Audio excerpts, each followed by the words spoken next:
Hello world, it's Bird o' Prey 5 Qapla, and welcome to Bed Life for Friday, TBIF, Friday, August 9th, 2019. 5 Qapla, and welcome to Bed Life. Sorry about that echo, yes, you would have heard the echoes, yes. Sorry about that echo. We've got that fixed. Let me bring my tablet up so I can see comments in a second place, so that when I leave the screen, I'll have a better chance of spotting them. And I'm switching on over to live chat, so remember to do that, especially if you're watching this on a replay, because YouTube shows almost no comments on a replay, even though there's dozens usually. Anti-Trekker was early and said first about a half hour ago. Ector soon after also called first, but early. But then Ector said first again when I actually went live. At 5 p.m. on the dot, according to YouTube. So yay me! I made it on time. Excuse me. Not off to a great start. Actor says before Thomas is back, I want it. You got it. You got it, Actor. Enclave Soldier is here and says DC Doomcock has hit 40,000 subs. God condemn YouTube. Well, Enclave Soldier, I am aware, yes. I hope I will be there in time for Doomcock's stream tonight. Looking forward to it. Obviously a big Doomcock fan. I'm surprised he's only at 40,000. I really thought he'd be hitting 100 soon, but hopefully it won't be long for him. He deserves it. And yes, when usually as soon as I end a stream, if Doomcock is streaming, that'd be the first place I go. There, Nerdrotic, or of course Anti-Trekker. They're definitely my top 3 big name YouTubers. There's of course smaller YouTubers, DJ Odyssey and Rambling Canuck, who do live streams. If they're on, I'll go to them, because we're a small community here of smaller YouTubers. But yeah, all good. Everybody good in their own way. Enclave Soldier says, hail, hail, Enclave Soldier, and thank you so much. Life with Matthew says, hey Joe, how's it going? It's going good, Life with Matthew. How are you? Also, people, if you're listening to this later, because I'm sure everybody here already has, check out Life with Matthew. He does great videos. I mean, top quality production value videos, on par with the best YouTubers. And he's a tiny channel still. He still needs his first 50, I think, subs. Maybe he's at 50. He needs to be well above 1,000. But he's started not that long ago, but he started out running with a vigor I have not really seen in a long time. Certainly more than I. Actor says DC, I thought DC Comics a little low for DC. 40,000. Oh, they're going to hit 40,000 real soon once that Superman gets out. Captain Cat says, Bird of Prey, hey brother, how you doing? I love the shirt. I thank you, Captain Cat. Thank you, brother. For those who don't know, apparently Captain Cat and I are told look a lot alike, although he probably looks better than me. He certainly actually got married and was able to do those things. So he definitely looks better than me, for sure. But yes, Captain Cat and I, some resemblance. And I haven't seen you in a while, Captain Cat, aside from on Rambling Canuck's stream earlier today, so I'm glad you're around. I heard you were having a lot of back issues, but I'm happy you seem to have gotten past them, at least enough to come to the stream, and we see you around YouTube. So thank you so much. Yes, and the shirt says the Bird o' Prey 5 Zone. And for those who might have been here earlier, like Anti-Trekker and Ector, I actually changed the thumbnail at the last minute for this video. I was going to do a Remembering the Animaniacs stream. That 90s cartoon that was a lot of fun. If you grew up at that time, I'm sure you know who the Animaniacs are. But truth be told, I am working on 3 hours sleep. I did not get sleep last night. And I just don't think this is going to be one of the extended live streams I've done over the months, years now, a year plus. So I figured let's dial it back. I did want to talk about Contact, the TV show on that premiered on Science Channel last night, and I said, you know what, let's change it to Contact. We will save Animaniacs for Monday, when hopefully I have more energy. It'll be a little higher energy stream. That'll go better with Animaniacs. Maybe we'll get some Animaniacs songs in. We'll see. Plus the shirt kinda went for talking about a little paranormal stuff tonight. I know. Doomcock and Nerdrotic did Exozone last night, and I want to do an Exozone kinda, so I'm doing my little show tonight, which is fine. Yes, that's exactly what it is, and I'm not going to beat around the bush. That's what happened. I was at Exozone yesterday. I was like, God damn it, I want to do something like this. So tonight we're doing Contact, and we can talk about spooky stuff and all that good stuff today.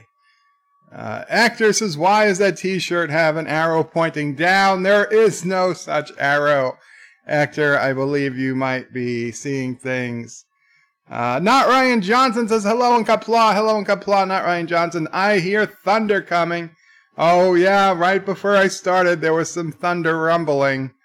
When Mama Prey and I were looking there like, uh-oh, not again. It is raining on and off. Yeah, it's raining on and off. Life with Matthew says, I've been going insane. I've been trying to upload a video since last night, but YouTube keeps finding stuff to ID match. Oh, that sucks, Life with Matthew. You gotta basically not use anything almost. If you can use only audio or only video, that helps. If it's video that's being matched, if you reverse it, that helps. Like if you mirror the image, that helps. If you can keep the image, the video to say 25% of the screen, like a quarter of the screen or less, that helps. Especially if you can have something else going on the screen, like, you know, make like a television with static or something kind of playing. But all those things are iffy, because if you're still using copyrighted material, and if the copyright holder manually sees your video for reasons, then they could theoretically do the dreaded actual copyright strike, as opposed to the content ID match, which is automated, but holds much less, really no penalty at all, except that either your video doesn't go up or your video gets blocked in some or all countries. So it's kind of damned if you do, damned if you don't, if you try to get around the automated things. The best way is to just use as minimal clips as absolutely possible. If you have to re-edit them, so that, you have a bunch of 5-second clips with 2 seconds of different clips in between them to string along to a 15 or 20-second clip, you might get away with that. So where are we? Oh, I'll let that one scroll, and I will use this, the comments on the computer screen. That will help. So yeah, hopefully that helps you, Life with Matthew. Josh Street is here, says, hi, Mamo Prey, Sassy, and Mamo Prey, other daughter, Berto Prey 5. No! I am not Mamo Prey's other daughter. Actor says back issue, so that's a cat that won't land on 4 paws. Yeah, I think Captain Cat has probably been dropped enough John Street says, Captain Cat, did you watch Bird's Wednesday DS9 stream and Bird screaming like a little girl? I didn't scream like a little girl. I challenge any of you people to have any better reaction to literally the loudest thunder you've ever heard. Sci-Fi Guy says, I really enjoyed these streams. Thank you, Sci-Fi Guy. I really enjoyed making these streams. John Street says, Bird of Prey is the Bird of Prey 5 zone, is that called Karoga? It could be. It could be. The Bird of Prey 5 zone is different for everyone. Speaking of Karoga news, yes, Karoga, I wouldn't say I abandoned Karoga, but I have left Karoga. But fear not, loyal Karogans, I promise you the bird will return. You can wait for me. You can put up some type of offering, perhaps, but I will return. It is being foretold. The return of Bird will happen. I see a new name, Thundercats. Oh, welcome, Thundercats. Says, now I want to watch Animaniacs again. Yeah, Thundercats. But if you stick around till Monday, we're gonna do some Animaniacs reminiscing, looking up some old Animaniacs stuff, some Animaniacs songs, which you may or may not want to hear. But yes, Animaniacs, which spawned Pinky and the Brain, of course. There was that whole 90s cartoon, Warner Brothers cartoons. Actually, I mean, to me, this is stuff we can wait till Monday, but I would almost link Animaniacs as kind of like a sequel / companion to Tiny Toon Adventures, which, yeah, a little younger audience for Tiny Toon Adventures, but it would also work. It also worked for the older kids, because I was an older kid at that point, right? I was in elementary school. I was in junior high, and then I believe early high school when Animaniacs was on. Captain Cat is lolling at Josh Street. Actor says, or make a drawing with MS Paint, as some YouTuber did reviewing Captain Marvel. Joseph Patrick with a €2 super chat. Thank you so much, Joseph. Says, I bought Besiege. Works on Intel graphics, i7, 16 gigabyte. Well, that's great. I would imagine it would have. Besiege seems to take up far less resources than, say, Space Engineers or even City Skylines, for that fact. You're getting Captain Kirk slapping himself silly. As a thank you. He's doing that for you, Joseph. Yeah, Besiege, I gotta say, for a game with pretty decent graphics, it's light on resources, best I can tell. I can tell by the fact that the computer fan is not going at high speed like it does during City Skylines or Space Engineers. And it basically starts up in like 15 seconds, sometimes less. Whereas literally City Skylines can take 2 minutes sometimes, 2-3 minutes to load a level. Joseph Patrick says, good evening, Joe, Mamo Pray, Sassy, and the QWERTY community. Well, thank you, Joseph, and I just read your super chat, so that worked out well. And, of course, now we got Actor says hi to Joseph. Thundercat, okay. Multi-Gunman says, hey, Bird, how's it going? It's going good, Multi-Gunman. Hope all's well with you. Actor says, man, Space Engineers don't like the use of Alt-Tab. It's driving me crazy. Oh, yeah, that would, there are some games that I can't Alt-Tab out. That would drive me crazy as well. But luckily, Space Engineers, you know, I think it is, if you run Space Engineers or any game in the same resolution as your desktop, you have a better shot of being able to Alt-Tab without issues. So that's what I do. I always make sure whatever game I'm running, if I run it at the same resolution as the desktop, more often than not, you can Alt-Tab without issue. Rambling Canuck says, hello, Bird and all. Welcome, Rambling Canuck. And I was just telling everybody that I was at your stream earlier today. Rambling Canuck does great live streams several times a week. So apparently the gardener is outside. So you might hear some crunching noises in the rain. In the rain. In the thunderstorm even.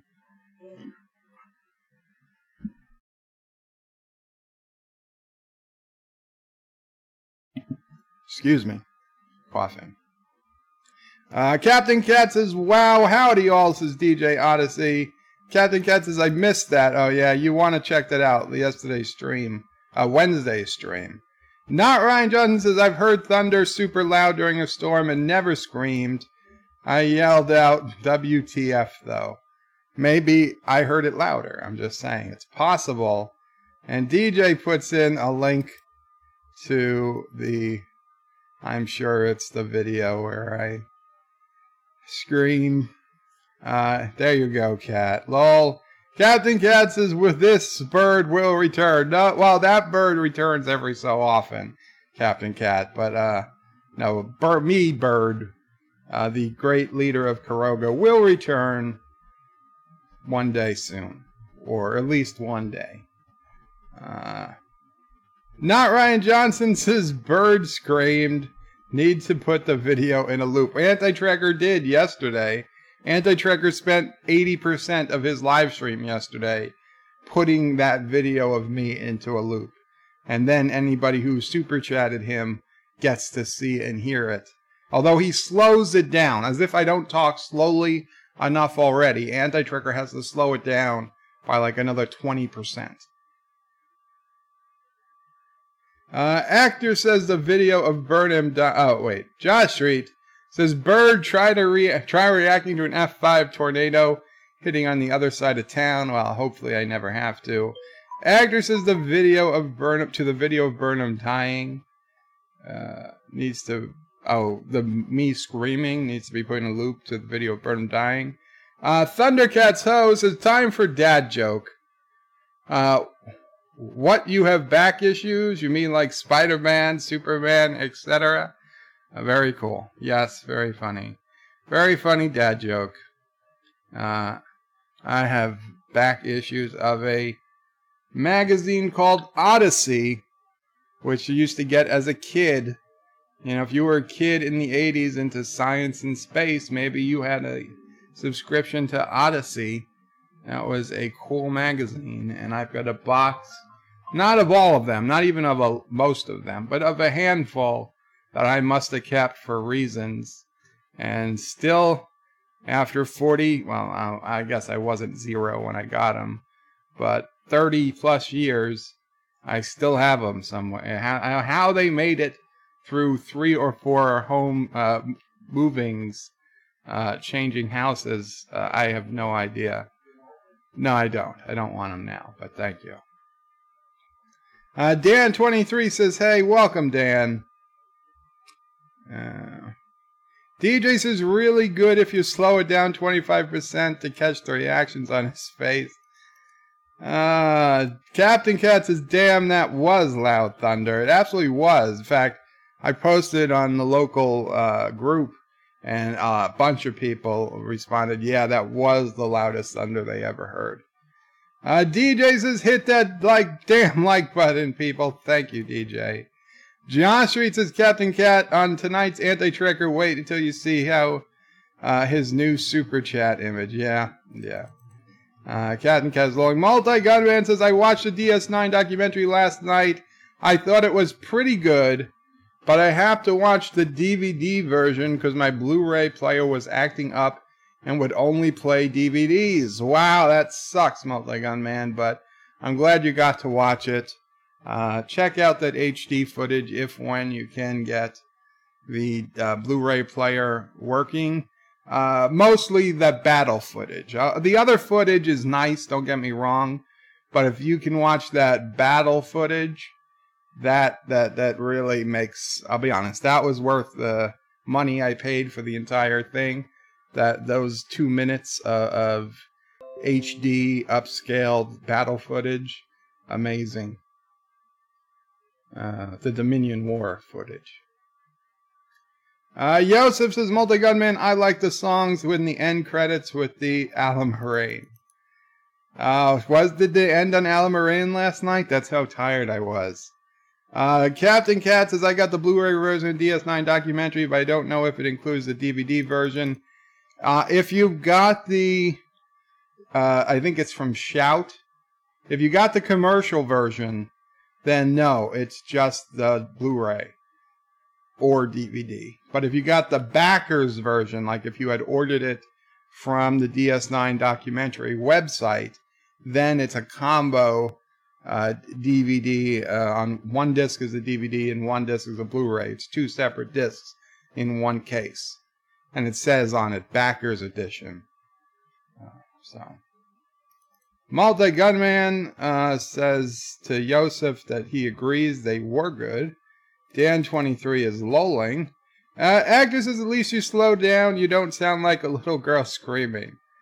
At least slow down. I don't sound like a little girl screaming. DJ says, which reminds me, subscribe to DJ Odyssey. Yes. I said earlier, DJ, you probably weren't here, but yes, subscribe to DJ Odyssey. Subscribe to Rambling Canuck. Subscribe to Life with Matthew. I think Hector's doing some videos on space engineers. Check out his channel. And anyone else I'm missing? Has Vile Mike here yet? Always check him out and his eBay store. Where are we? Dan23 says magazine subscriptions can be costly. Well, back in the day, I don't think they cost all that much. Actor says, I'm still shaking from watching your last video, DJ. DJ, your video is in my email. I have to watch it, but I have not yet seen it. Yosef says, jokes aside, I have the bass boosted headphones, and the thunder almost made me pee my pants. Wow, Yosef. Glad you're okay, buddy. Thundercats Ho says, I found you through Anti-Trekker liking your content. Thank you so much, Thundercats. I appreciate it. I guess we also appreciate Anti-Trekker around here, even though he's kind of a jerk to me. Not Ryan Johnson says, DJ, unsubbed after seeing that banana dance video. Oh, maybe I'm not going to watch the video. Multi-Gunman says, did you guys get Highlights magazine down there in the USA? When you were talking about Odyssey magazine, it made me think of Highlights. Yes, we got Highlights. Almost like every doctor's office used to have Highlights, you know, especially like pediatricians, because it was for kids. We did get Highlights. Yeah, we used to get Highlights delivered to the house. The teachers wanted it. They oh, right. Teachers used to sell the subscriptions. I guess that's how they supplement their income, selling Highlights subscriptions. Odyssey, I mean, don't get me wrong. They're both good magazines for kids, but Odyssey, far more science-related, nerdy stuff magazine than Highlights. I mean, Highlights was for general population. Odyssey was for the space nerds. So, yeah, if you ever made me pick, it's Odyssey every time. Every time. Mike Richards says, greetings from Columbus, Ohio. Greetings, Mike Richards. Dan23 says, I found the Deep Space Nine documentary on Google Play Video, but just gave a description about it. There was no button to buy or rent or other info. Well, that's very weird. I guess it's coming quite soon. It's on iTunes. It's on Amazon. It's on Vudu. It's on just about every streaming service. Oh, it's on YouTube. You can get it from YouTube right now. It's on just about every streaming service. So I can't imagine. You know what it could be? Are you not in the United States or Canada or Europe? Well, it did get released in Europe. So, I mean, if I'm not sure where you are, Dan23, but if you're not in a country that has a distribution agreement yet, that could be it. DJ says, hail to Mike. Yosef says, Bird of Prey, I was talking about the Big Bang song and the end credits on What We Left Behind. Yes, okay, yes, Alan Moraine. Right, for those of you who don't know, minor spoiler, in the ending credit scene of What We Left Behind, Kira, Nana Vista, and Ira Stephen Bear, the blue beard guy, purple beard, whatever, guy who put together the documentary. They're talking through the credits so that, you watch all the names going by of all the backers. And they talk about, like, Nana's like, why didn't you have anything from In the Pale Moonlight? And Steve and Ira Bear was choices, Nana. I had to make choices. It would have been 8 hours long if we put everything in. And she's like, he says that like it's a bad thing, which I agree. It would have been great to be 8 hours long. So, yeah, there is no mention of In the Pale Moonlight in the documentary, unfortunately. But at the end of all of this back and forth between her and Steve and Ira Bear, they get to the point. She's like, but, why didn't you put in the scene from the best scene from the best episode of Deep Space Nine? He's like, what are you talking about? And she, like, whispers to him. And he looks at the camera. He's like, oh, my God, you're right. So he says, play the scene of the best episode of Deep Space Nine. And it cuts to all the Kira, Bashir, Cisco, and Dax doing the Alamarine through the game board on Run Along Home, and they're all just singing Alamarine and basically playing alien hopscotch. So yeah, that was a good laugh. That's the end of the credit sequences, and then I believe it goes to a musical. There's a lot of music involved, where you got the actors who play Quark, Ram, Wayun, and the Cardassian, the second in command to Gul Dukat. His name is on the tip of my tongue. Can't help. Come on. Sorry. I've watched this show so many times. Gul Dukat. Damar. Thank you, John DeMarco. Damar. Yes, Mama Prey was a big fan of that song. Yeah, so Damar, Wayun, Quark, and Ram, of course, as humans, no makeup. They're doing like a quartet singing some songs, a song at the end, which is pretty cool. Yeah, What We Left Behind, yeah. And at the beginning of the documentary, it's just Ram singing about, I think it's to the tune of, what's it to the tune of? The Best Is Yet to Come? I don't remember what it's the tune of, but it talks about Kronos and Risa. It's a good song. I wish I could play this stuff, man. I mean, like, I felt like we backed it. We should be able to play it, but goddamn capitalism just doesn't work like that. DJ says, hail Mike. Yosef, okay, I've just read that. Dan23 says, some YouTube channels have posted the DS9 HD footage. You know what? I was debating it, but I was like, not worth the risk. Not worth the risk. DJ says, in less than a min, bird. Lol. It's in less than a minute? What's in less than a minute? John DeMarco says, hello, everyone. DJ says, hi, John. Yosef says, Thundercatso and a Trigger and Birds are basically two halves of one channel. I started watching Bird because of the recommendations and became subscriber 205. Yes, thank you, subscriber 205. Mike Richards says, DJ, all hail the great bunny. Yes, all hail the great bunny. DJ Odyssey. We are so happy that the pink bunny lives. We were afraid. We were afraid that the pink bunny would be gone forever. Chief Cook is here. Says, hi. Hello, Chief Cook. Dan23 says, my doctor's surgery has National Geographic magazines. Well, you know, it's good to have magazines for the adults, too.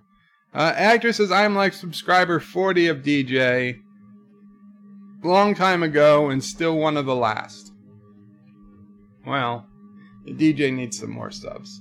Dan23, I'm in the UK. Dan, it got released in the UK. Well, all of the EU. I know you guys are still in the EU for now. It got released in the EU August 6th. So I'm wondering if Google's just having some licensing issues. John DeMarco says DeMar. Thank you, John DeMarco. Yes. DJ, some canar with DeMar. DJ Odyssey says, oh, Bird, there's a second banana vid with no sound. In case you want me to make some torture, the other banana vid, is less than a minute long. I'd prefer no banana videos, to be clear. Dan23 says, I found the DS9 documentary on YouTube and checking out the prices. I can get in SD or HD for different pricing. Dan, if your internet connection can sustain the HD, I would strongly recommend the HD. It's a few bucks more. And trust me, there's a couple of minutes of battle footage that really makes it come home. Beautiful. I mean, listen, obviously I was no fan of the of Star Trek Discovery at all, right? I wasn't a fan of the series at all. But the final episode of Discovery had a very high quality, high definition battle scene. Granted, it was in no way a Star Trek battle scene. It looked like it belonged in a Star Wars movie because there were fighters, there was these bullshit ships just coming out of the Enterprise like clowns out of a clown car. I mean, ridiculous number of ships that couldn't possibly fit in the Enterprise just coming out. But I mean, from a sci-fi perspective, a photorealism, I don't know, a production quality, it was super high quality battle sequence. And, you know, except for the fact that it wasn't Star Trek, if you just looked at it as a battle in space, it was a pretty cool battle in space scene. And I would say, that actually might be the best battle scene in all of Star Trek, even though it's not Star Trek. Let me tell you, absolutely not. You see this DS9 footage, that looks like crap, okay? It makes the Discovery battle scenes look like total crap because we finally get to see real starships in HD, the Defiant, Akira, or whatever the other classes, Klingon battle cruisers, Birds of Prey, Jem'Hadar ships, Cardassian ships, all Marquis fighters, all of them, you know, giant battle, real phasers going off, beautiful, just beautiful. So I can't praise it enough. So definitely do the HD if you have any possibility to do so. Yes, let's talk UFOs and lightning. I'll be right there. We will be right there. DJ says, yes, I'm at 134. Oh, very cool, DJ. You got some good, you got some good numbers. Multi-Gunman says, Dan23 says that would be a good option. Kennewick says, let's talk UFOs and lightning. Well, we can talk UFOs and earthquakes. Because if you watched Contact last night on Science Channel, which I'm expecting probably no one did except me, because I really wanted to see it. I've been waiting for this show to come out for like a month and a half since they've been advertising it. It was one of the reasons I got no sleep last night, because I was just so after the stream, after Anti-Trekker's stream, I ended up trying to watch it, and then I fell asleep. Then I woke up in the middle of the night and watched the rest of it, and then I couldn't get back to sleep. You know, for those of us who are into the UFO scene, the UAF scene, which is basically just another way of saying UFO, unidentified aerial phenomenon. Even though phenomenon, isn't that spelled with a P? So shouldn't that be UAP, now that I think about it? Right? Phenomenon is PH. So why the hell is it called UAF? Anyway, that's neither here nor there. It's rare that you get new information from a TV show or a documentary. Okay? I mean, as somebody who, I make it my business to watch as many of these things as possible. And for the most part, you could watch 10 documentaries and 98% of each documentary is the same facts about the same handful of the same best sightings or reportings. You get the Phoenix Lights. Now we have the Nimitz encounter. We've had Rendenshall Forest. I think I'm pronouncing that wrong. Obviously got Roswell. You've got some town in Texas back in the turn of the century, the 1900s, not the 2000s, where a UFO hit. You got some place in Pennsylvania.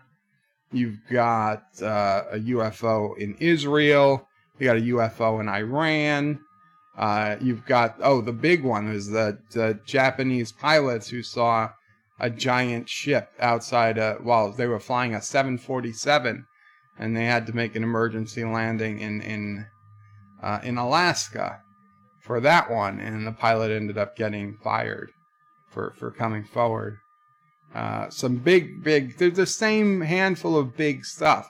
So it's very rare that you get a TV show that actually brings something new. And Unidentified on History Channel did bring us new because the Nimitz was still new. The Nimitz encounter, we had heard about it, but we got some new stuff. So honestly, I was expecting Contact to just be a rehash of Unidentified, which was just going to be them telling us the same Nimitz encounter over again. In fact, Contact turned out to be a very different show completely. Now, it is a UFO show. I am a little suspicious because the main guy is an ex-CIA person. He's actually an ex-SEAL. He claims that he was on the team that hunted down Osama bin Laden. Now, he doesn't say he was there when Osama bin Laden was killed, but that he was in the area and they were doing intel and recon, and that he was involved in getting the intel that led to finding out where Saddam Hussein was, and and he also did work for the CIA, the FBI, the NSA. So he's a government person, career military person. He had been, and then he decided to go in to do this. And I mean, you should watch the show. You can get a feeling for it. I mean, you have to figure out if you trust these people. But, and I did not do all the research to verify everything, but assuming that they are not making up fake Twitter posts, which you could do, but I mean, it seems like it would be easy enough to check, because what they do is they supposedly put all the stuff into a giant computer program, and they're looking for trends in data. So at the beginning of the beginning of the show, they start talking about these strange sounds that were heard at a stadium in Tampa, Florida, on, I believe, August 11th or something, 2011, or August 20, someday in August in 2011. And they expand. They go to another guy. They talk to interview people. They find Twitter posts from people who posted about the sounds. They found a Twitter post from a guy 5 miles away. They go interview him. And I gotta say, like, a lot of times you go and, like, they pretend that they're going into the house for the first time, but the camera is already in the house. So you know damn well somebody's already been in the house, because you can't film them coming into the house if nobody's been in the house before. So I look out for things like that. And I'll be honest, this series, no. I mean, when they knocked on the door, there was no camera inside the house already. Do I think the person on the other side was completely unexpecting them? No, I think they probably did talk ahead of time and possibly even met face to face. But at least they didn't insult our intelligence by putting a camera inside the house as dramatizing them coming into the house for the first time. Like, oh, yeah, we just let the crew in to set up, and you can watch them come in the door. I mean, that really annoys me. I know I'm nitpicking here. But, yeah, so they didn't do that, which I liked, which I got some respect. Also, crazy, but they were... anyway, so this trail leads them to a town in Virginia or West Virginia, old coal town, and they get a drone up in the air. They're flying it through the woods. They see some unusual heat signatures on the ground. They go hiking. They find this tiny cave, and honestly, this cave looked like a death trap. I mean, this wasn't a cave that you picture, a cave that you walk into, like you see caves on Star Trek, Voyager. Oh, we're held up in a cave. No, not that type of cave. This was literally a hole in the ground, not much bigger than a human being is around. And, I mean, obviously there was some setup here, because they were just walking through the woods, and sure enough, they had all the material to rappel down a cave in their backpack. So that was a little upsetting. Like, okay, obviously you knew there was a cave here. But man, you can't fake how tight that cave was. I mean, I have to give props. I would not. I mean, even if I was healthy and I could do it, there was no way in hell I would be crawling through some cave that was barely inches wider than my body, that at any time could just collapse on me. And they had to go quite a ways down until they found this very big opening under the ground, where it looked like people had probably used dynamite decades ago to blast open a cavern or something. But at the end of the episode, and I had not, I wasn't expecting this, they actually tie in, they using social media, they tracked a sighting, a mass sighting from Tampa all the way north up the eastern seaboard, ending at this city in or around West Virginia. And then less than 24 hours later was the big earthquake in 2011, the 5.8 earthquake, the biggest quake in East Coast in 150 years. That's the earthquake that damaged the Washington Monument and the Capitol building. They had to put, help me out here. They had to put up the scaffolding. They had to put up the scaffolding around those things to get them all fixed, because they could have possibly fallen over. At least the Washington Monument. They had to scaffold it all for years. They were repairing the damage for years. And it turned out that was less than 24 hours after this mass sighting and all these, and like you saw, like 1, 2, 3 sightings slowly going up the eastern seaboard. And then when they get to this town, 50 sightings, all in this small geographical area. Now, did they have any firm evidence? No. I mean, did they find aliens? No, they didn't find aliens. But it was new. It was just a new story. It was sassy. Sassy girl. So it was a new story, and that is exceptionally rare in today's environment. So that's all I wanted to say. It's a good show. I was hooked.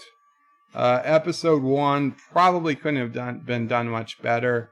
Yeah, if they had not tried to convince me that they just happened upon a cave, that might have helped. But other than that, it was very well done, and it piqued my interest to the point that I wanted to get up and watch it when I woke up at 2 in the morning, and I was like, yeah, I'm putting this on, and I couldn't fall back asleep to it because it was so, so entertaining. Not entertaining, so, piqued my interest, kept me curious. I was like, I don't want to go back to sleep. I want to see what happens next. I want to see what happens next. And before I knew it, the whole episode was over. And I was wide awake just thinking about all this stuff. So definitely check out Contact on Science Channel. That's the long way. Long way about it. Okay. So that's my talking about Contact. And I totally want to hear what you guys have to say. Have you seen UFOs? Have you seen Contact? What do you think?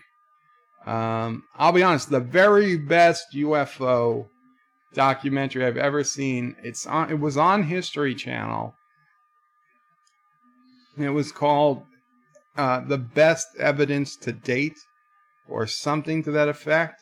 I don't have it. They don't play it anymore for some reason. I mean, History Channel repeats every show they've ever made, ad nauseum. Okay, Ancient Aliens is on 16 or 18 times a week. Maybe more. Okay, they certainly replay past specials and past things. For reasons they've never replayed this, as best as I could tell. I downloaded a copy very early on after they first released it because it was just that damn good. I was like, I need this. I want to show this to my more skeptical friends, because in it they go really into detail about the Phoenix Lights, that Alaska 747 incident I talked about. I think Rendlesham Forest. There was also in New Mexico. There was also a air traffic controller who was getting. They were getting reports about something. They called into the military. And lots of weird stuff happened. That they were getting radar images of something following a plane at impossible speeds, and that was another one because people were literally talking about, this looks like a UFO on open channels that got recorded. I mean, that stuff got recorded and nobody talked about it. So like that, if you ever get a chance to see something on History called The Best Evidence to Date or something like that, that's what you really want to see. I mean, that's the one that if you were on the edge, you could have gone either way, it will make you a believer. And if you were a stone cold skeptic, probably nothing will ever change your mind, right? Because even if something looked real, and even if it pushed all the right buttons, the very fact it exists, your mind would just say, well, that's just proof that, they're trying to get me or something. You would find some way of rationalizing it away. Like to this day, I can't understand how people rationalize away the Phoenix Lights. Now, I know everything there is to know about the Phoenix Lights, okay? The Phoenix Lights always fascinated me. I've been reading stuff about it, watching videos about it since before I got sick, decades. It happened in 1997. And the government made a genius move. But that just tells me that, hey, they were scared of something. So the Phoenix Lights, for those who don't know, was a mass sighting of a craft in Phoenix, Arizona, but it actually came across the entire state of Arizona. There were sightings near Kingsman, which is quite a distance from Phoenix. coming down south closer to Prescott, kind of between Prescott and Sedona, and then towards Phoenix, and then it went further away.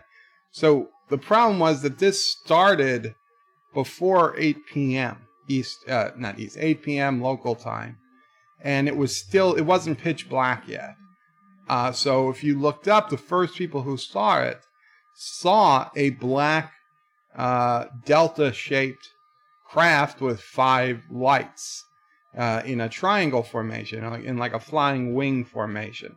It wasn't a solid triangle. It was just like a V. It was just a V, like a wide V, with 5 lights going very slowly but completely silently over the desert. Or really, I mean, it's not all desert, because northern Arizona is not all desert. But it was just going, and they said it was completely silent. If you didn't look, you wouldn't know it was there. And it was slow. But you could see that it clearly was a solid craft. It was a single craft. It wasn't 5 separate lights. And this thing was gone by like 8:30 p.m. Now, understand, 97, nobody had cameras on their cell phones. If you had a video camera, it was either, I mean, to get a good video, and granted, the best video you were getting in 97 was VHS quality. Okay, 240 lines of vertical resolution if you were lucky. Okay, if you had professional equipment, maybe 360 lines of resolution. But those cameras were big shoulder-mounted cameras. If you had the one that you had to tape in your palm and was still bigger than goddamn anything we have today and weighed probably 6 or 7 pounds, you were lucky if you could get anything. And there is some really crappy video footage of the original lights, but it's really shitty, and so nobody really shares it because you can't see much. You see some lights, but you know, if you had a consumer grade video camera in 97 and you're looking up at a dark sky at some lights, you're not going to get, you know, a Hollywood studio quality video. Certainly not what we'd even get today with an iPhone or a Google phone. Nothing like it. So it's crappy and it never gets played. But what the government did was, after 8 p.m., once they started getting the reports of what's going on, by 10 p.m., they they scrambled fighters or whatever planes from the nearby Air Force base. And at 10 p.m., the government planes, the Air Force planes, I presume, dropped flares in a V-shaped formation over a different part of Phoenix. But what did this do? Well, by 10 p.m., the news had gotten a hold of it, that they'd heard the story, and it was, of course, the 10 o'clock news. News comes on like 10, 11 p.m. They had their professional news cameras out that took much better quality video, and they are videotaping the flares that look like they're a V, but there's like 11 of them or something. They're in a V shape, but they're very clearly, I mean, they're not very clearly, but they are flares. Okay, people have examined that footage. It's a flare, and so the government says, "Oh, what you saw were flares, and here's the video of it." And yes, if you take that video and you analyze it, you can see absolutely they were flares, and it looks like they go out, but they don't go out. They went behind a mountain you can't see because it's pitch black at night, and there's no lights on the mountain. So it's just in the distance, they just fell below the mountain, and that's why it looked like they disappeared. But that was a government operation that they did hours after the real UFO flew over. So what did they do? Now they have fake footage out there because the media went crazy and ate this up, and they played it and played it and played it. So even now, if you Google Phoenix lights footage from 1997, 99 out of 100 videos you're going to get are the flares. And, you know, people are still, a lot of people who don't know what the hell they're talking about, they claim the flares are the UFOs. And then somebody else debunks it and says, no, those are flares. It's been debunked. And it's true, it has been debunked. The footage of the flares are flares. The problem is nobody is watching the footage of the actual UFO. And there's just no great footage of it. However, even the governor of Arizona himself has attested that he saw the craft. He saw it. He saw it come over his head. He went to a nearby park to look at this thing, and it was a solid object with the 5 lights. It blocked the stars. So it wasn't 5 separate lights. It wasn't flares. I think he was in the Air Force or something himself. He had military experience. It clearly wasn't flares what they saw at 8 p.m. It couldn't have been. It traveled hundreds and hundreds of miles. But if you Google now, Phoenix Lights, I promise you, you're going to see pictures of the flares. So the government had a genius response to that. They muddy the waters and, make people believe. They basically changed the script. They changed it up. You can't even find the real footage anymore. And even if you did, to be honest, the footage is so crappy, it's of no use. It's not gonna convince anybody that it's real. But you have to understand 1997 video technology, consumer grade video tech.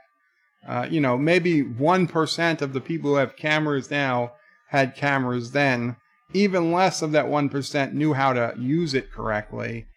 And even if they did, it's very, very hard to focus on lights in the sky with a damn handheld video camera that's not made for it. You need light. I mean, to get good quality video, you need light. And again, good quality video is less than, this isn't HD. This isn't even full standard definition.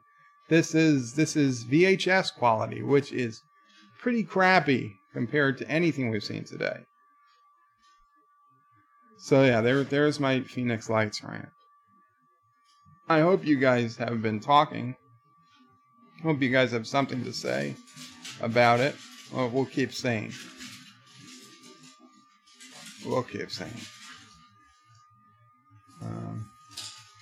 Dan23 says you might see the DS9 documentary on the front of my channel.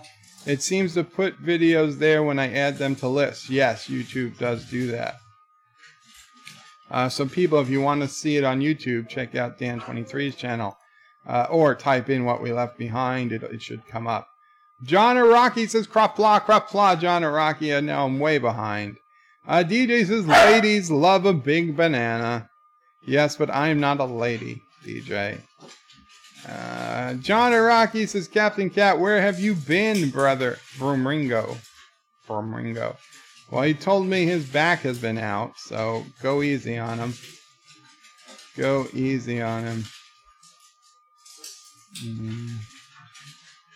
Josh Reed says, DJs in banana suits. That if you hear that noise, that is Sassy doing the Beagle warp speed run around the house. She does her laps. Like all beagles, for reasons unknown, every so often, they have to run as fast as they possibly can around the house. So she just stopped. And I think she's going to head with Mama Prey outside. No, the garden's here. Oh, you can't take her out. I gotcha. Oh, so you need me to, you going out? No. Oh, I thought you were going out front. Okay. No, where's the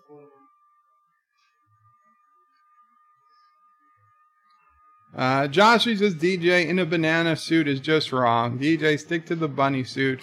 And remember, whenever you fight the evil god dictator, you always win. Well, that's not true at all. Canoic Sapiens is the STD. What was Alexa?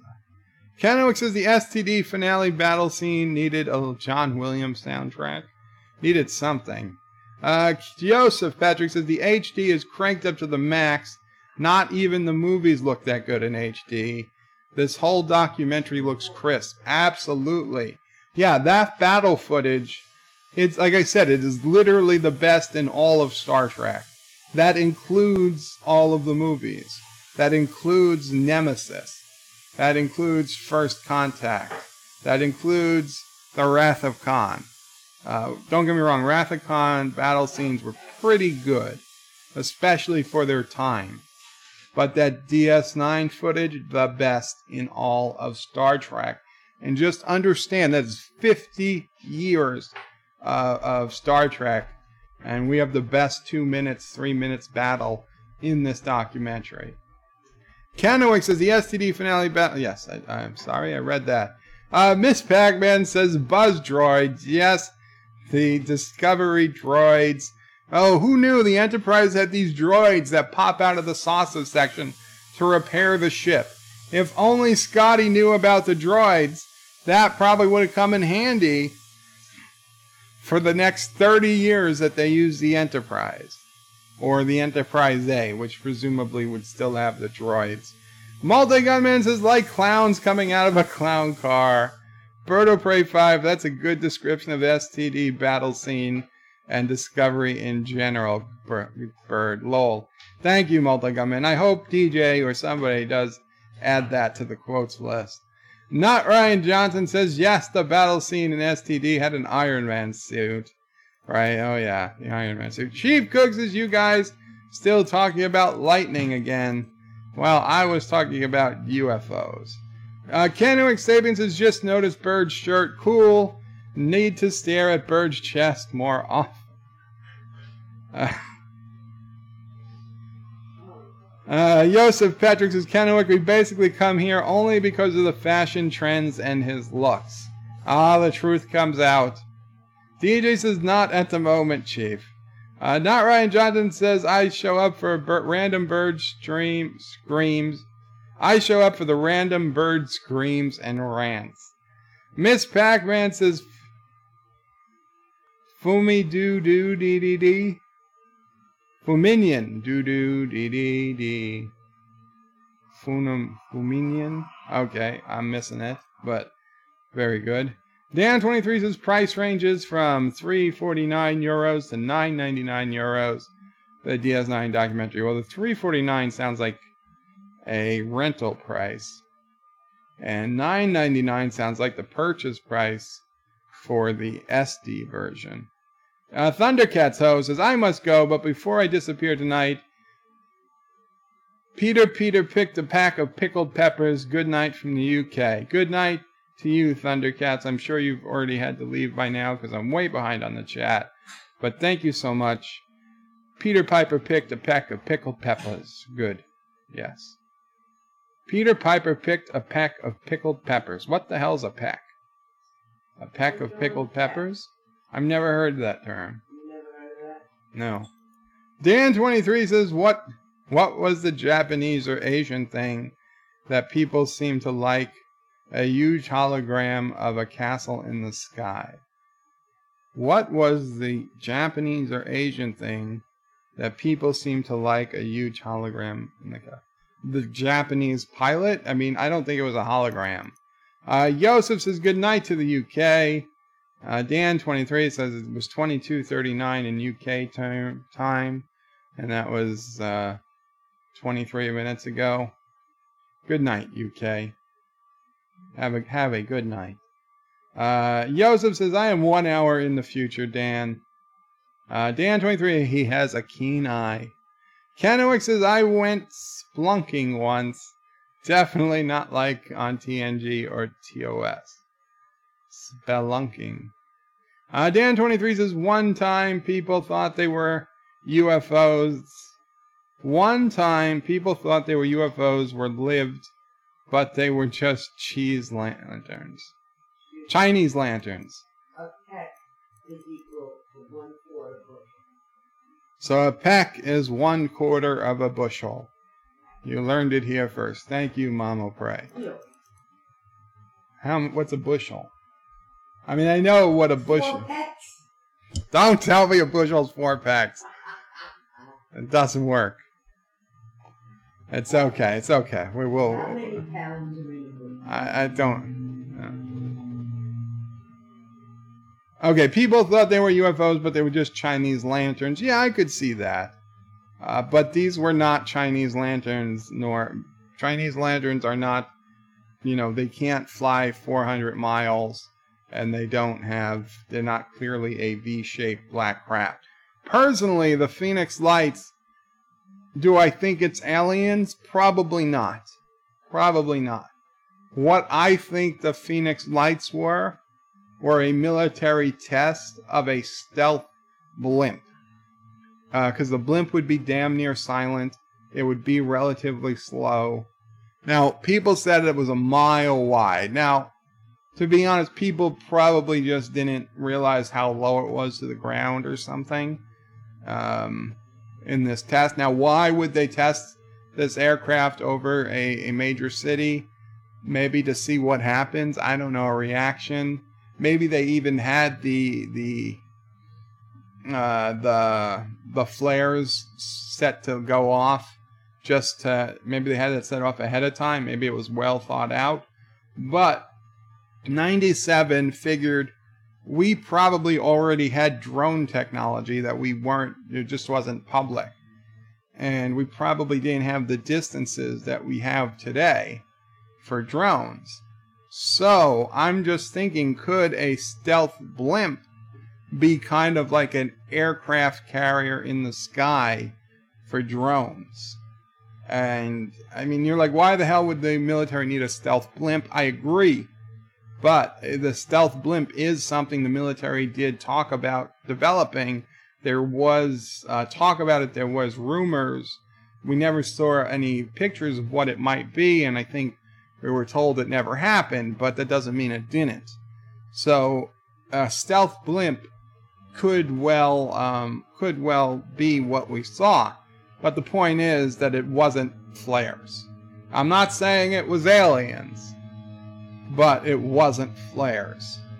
To me, I'm figuring stealth blimp.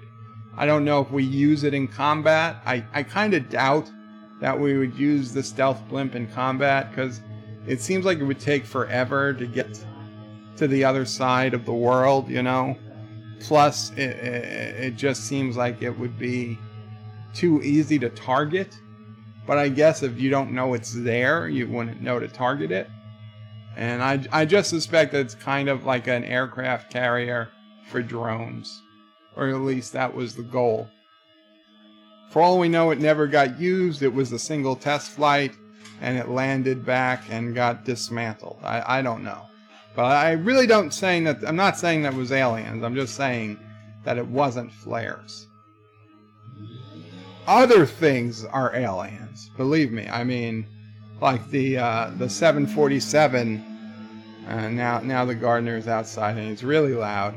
But the 747 that the Japanese pilots saw, that's probably aliens, because there's no way that makes any sense. What we saw from this Phoenix Lights, best we can tell, it did not break any known laws of physics. So that's why I'm leaning towards the Phoenix Lights, probably being man-made but classified technology. However, we have many, many sightings of stuff that breaks the known laws of physics. And those, I suspect, are indeed alien or something. They're not ours. They're not American. They're not made by any major country in the world. I don't know the full story, but I know they're not of Earth. Certainly not of 21st century Earth. We'll put it that way.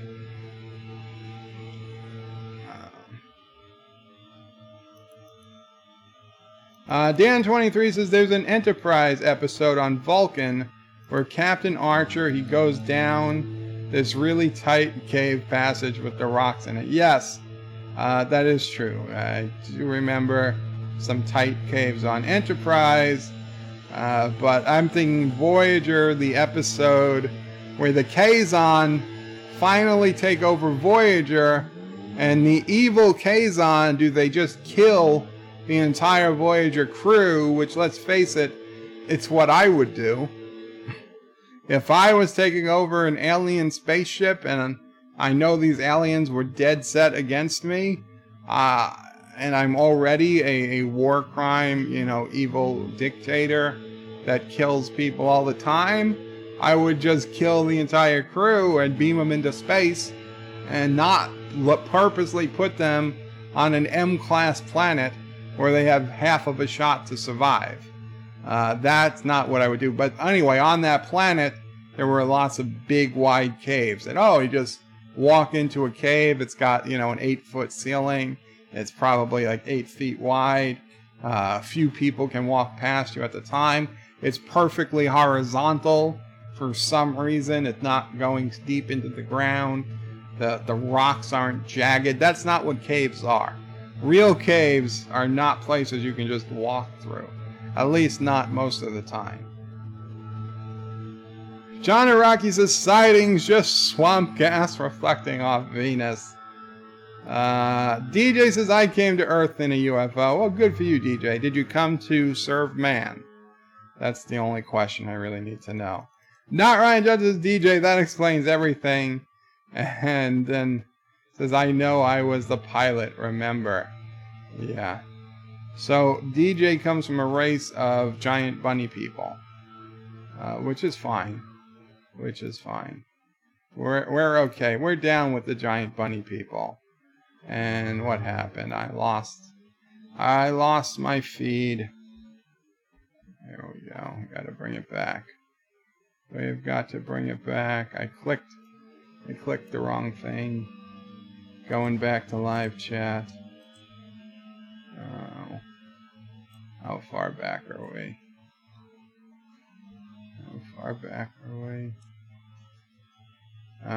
549. Huh.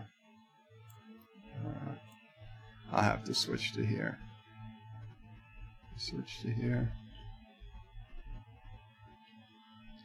Just bear with me. Couldn't be helped. Oh, good. Okay. So it's actually perfect spot. Dan23 puts in an alien face and a rocket. DJ says, Multigunman, yes, I remember. Petridge Farms remembers too.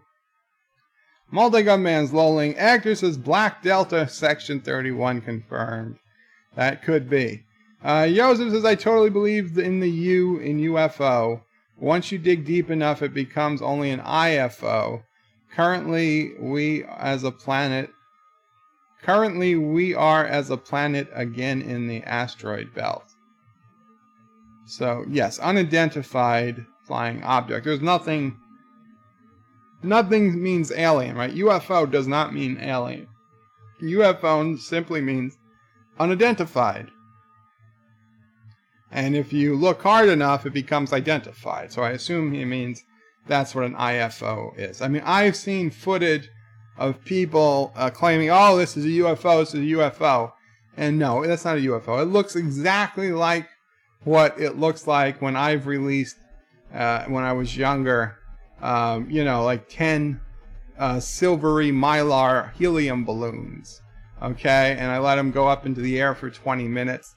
And it's a clear day and I can still see them. And then if I took the camera out and recorded it, I'd say, oh my God, it's a UFO. Look, it's moving. It's changing shape. It's shining lights at me. No, it's not shining lights at me.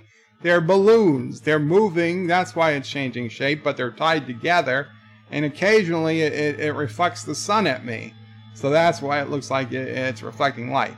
So I mean, just a damn pack of mylar balloons, 400 or 500 feet up, can easily look like a UFO that's, 10 miles away or something. I see it all the time. Well, I used to.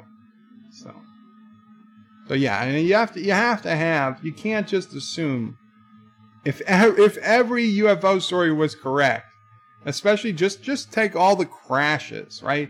There are so many stories of crashed UFOs that they have a worse safety record than commercial flying on Earth right now. If so many alien UFOs were crashing into Earth, as there are stories about them, the aliens would probably stop coming because they're like, ah, shit, we've lost another one. What's that? The 50th one this year? I mean, not 50, but 50 in 50 years. They can't possibly be that advanced a civilization and be losing so many ships. So, I mean, 95% are probably just, if not completely bogus, just misidentified. But there is that small number that just don't go away no matter how much you look into it. Those are the ones. Those are the ones that need to be concentrated on. Yosef says between August 11th and August 13th, we have the Perseids meteor showers. Up to 100 meteors flying through the atmosphere every hour.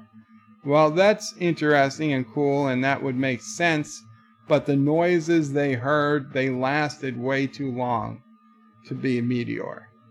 And Dan23 says sometimes group of birds can fly away in a V shape. Yes, but group of birds do not have 5 equally spaced lights. Dan23 says Sony camera, Sony camcorder. I think he meant the meteor shower was going to be, the 11th to the 13th this month. Oh, this month? Well, that's cool too. I thought he was talking about how I talked about how there was unreported sites in August. Either way, Perseids meteor shower is pretty cool. Anti-Trigger says, what the hell is he talking about? Anti-Trigger, we're talking about spooky stuff. UFOs, unidentified aerial phenomenon, ESPs, the Loch Ness monster, that type of stuff. Would you like to volunteer for an experiment, Anti-Trekker? You get a little electric shock every time you get the card I'm looking at wrong.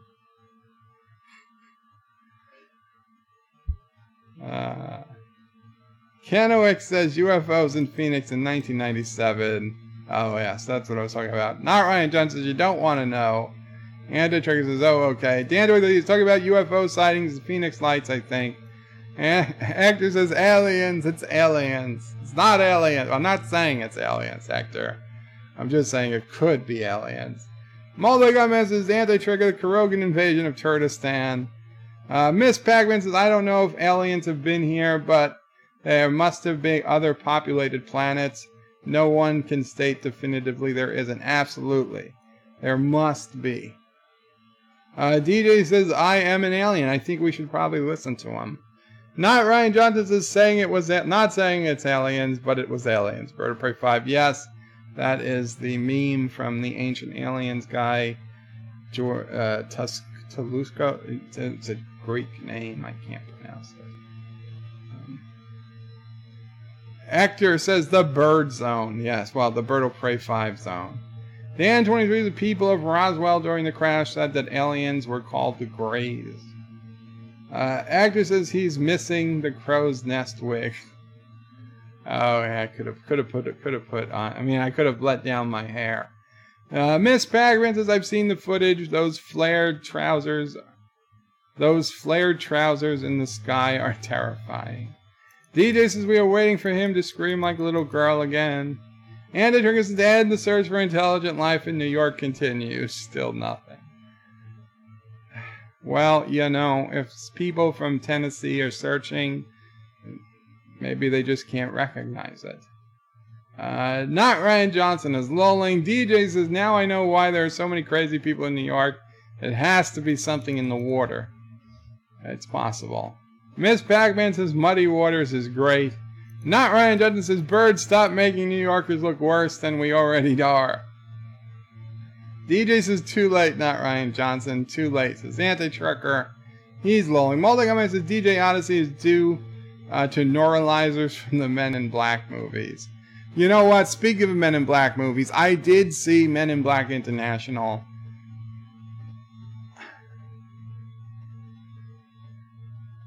Did I hate the movie? No, I didn't hate the movie. Was it a good movie? Not particularly. But more so than the, let's call it People in Black bullcrap. There's one thing that screwed up the movie for me more than anything. And this happens all the frickin' time now, and it's just, it doesn't need to happen. There was no reason this has to happen. Okay, in the original Men in Black movie, we see the origin story of the Men in Black. Okay, the Men in Black started in like the 60s or 50s or something, where the first time they made contact with aliens. We saw it. It was in New Jersey. Okay, that started the Men in Black. In Men in Black International, they've revised the history of the Men in Black, and now it's been going on for hundreds of years or something like that. And it was always an international organization. And it's just bullshit. It's just bullshit. They could have just have easily said we grew out of the United States program because aliens wanted access to more of the planet and stuff. It's okay. Sassy girl, are you an alien?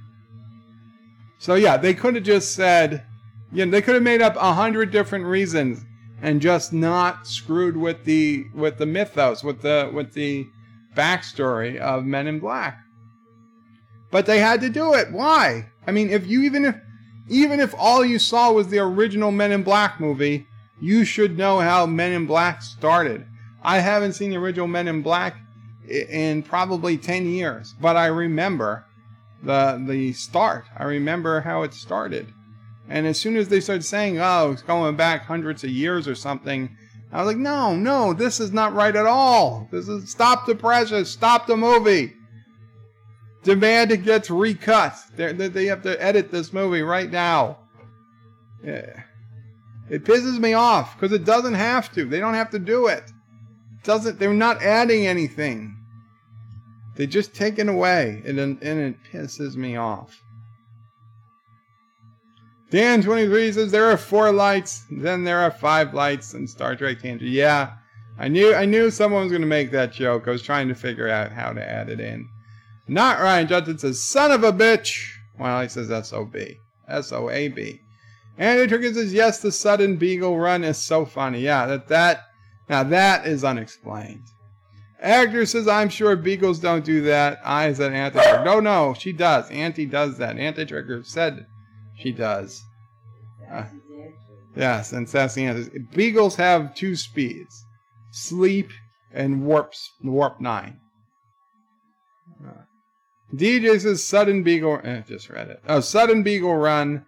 That's the reason why we have 300-foot long garden. Very cool. Actor says, sounds like Sassy needs a manicure. She had her nails cut only a couple weeks ago, right?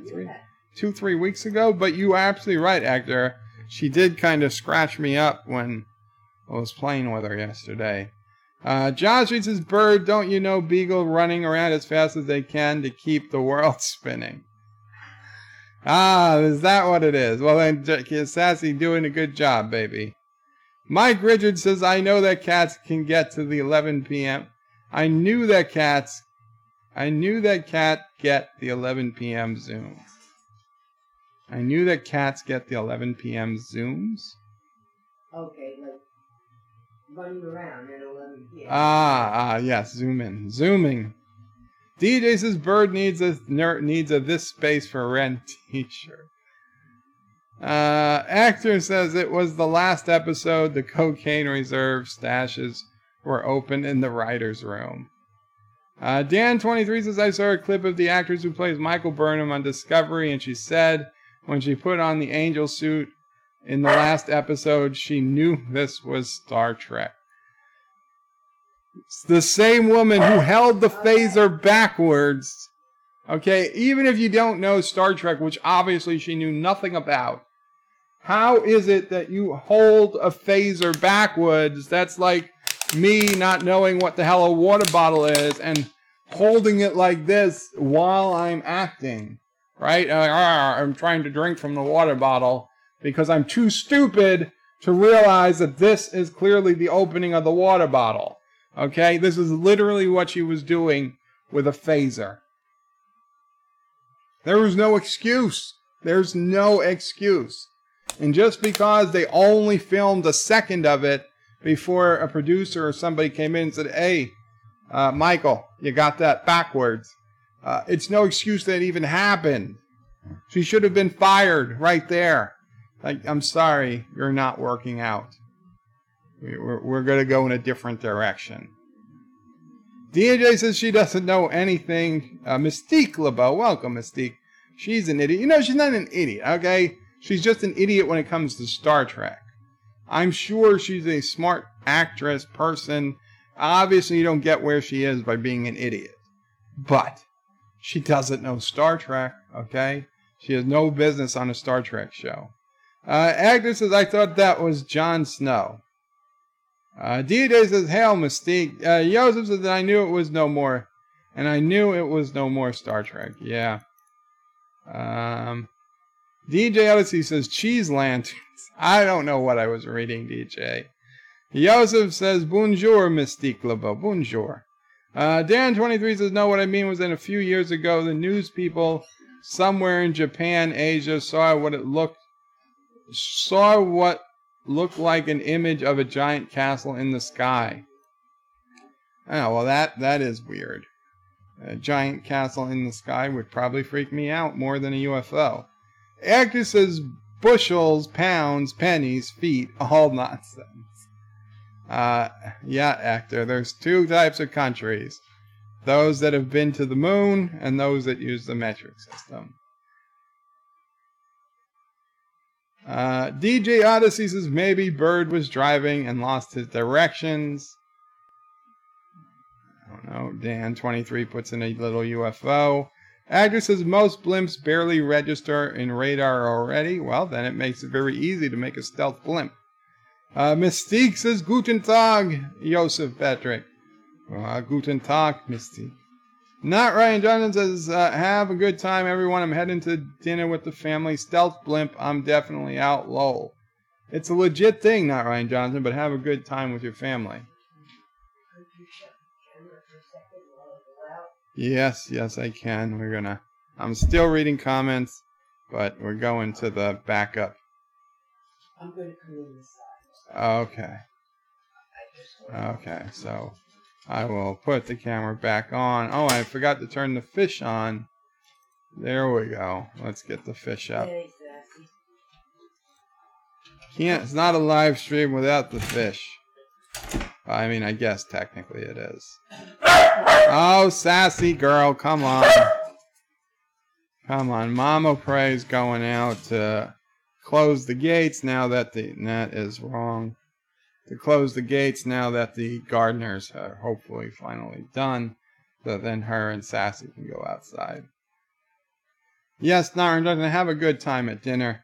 Dan23 says Britain sometimes tests supersonic airplanes and they can be really loud and smashing gas. You know, Dan23, I considered that the loud boom I heard while it happened during a thunderstorm, what better time to test an aircraft that would make a sonic boom than during a thunderstorm. First, the clouds are low, so you can't see. You probably can't see it flying because it's probably above the clouds. And second, the sonic boom would be mistaken for thunder by 99% of people. So it's perfect cover. DJ says, see you, Not Ryan Johnson. Actor says, you inflate the blimp near it needs to go. You don't fly it there. Well, Hector, you're applying logic to a situation that I prefer there's no logic.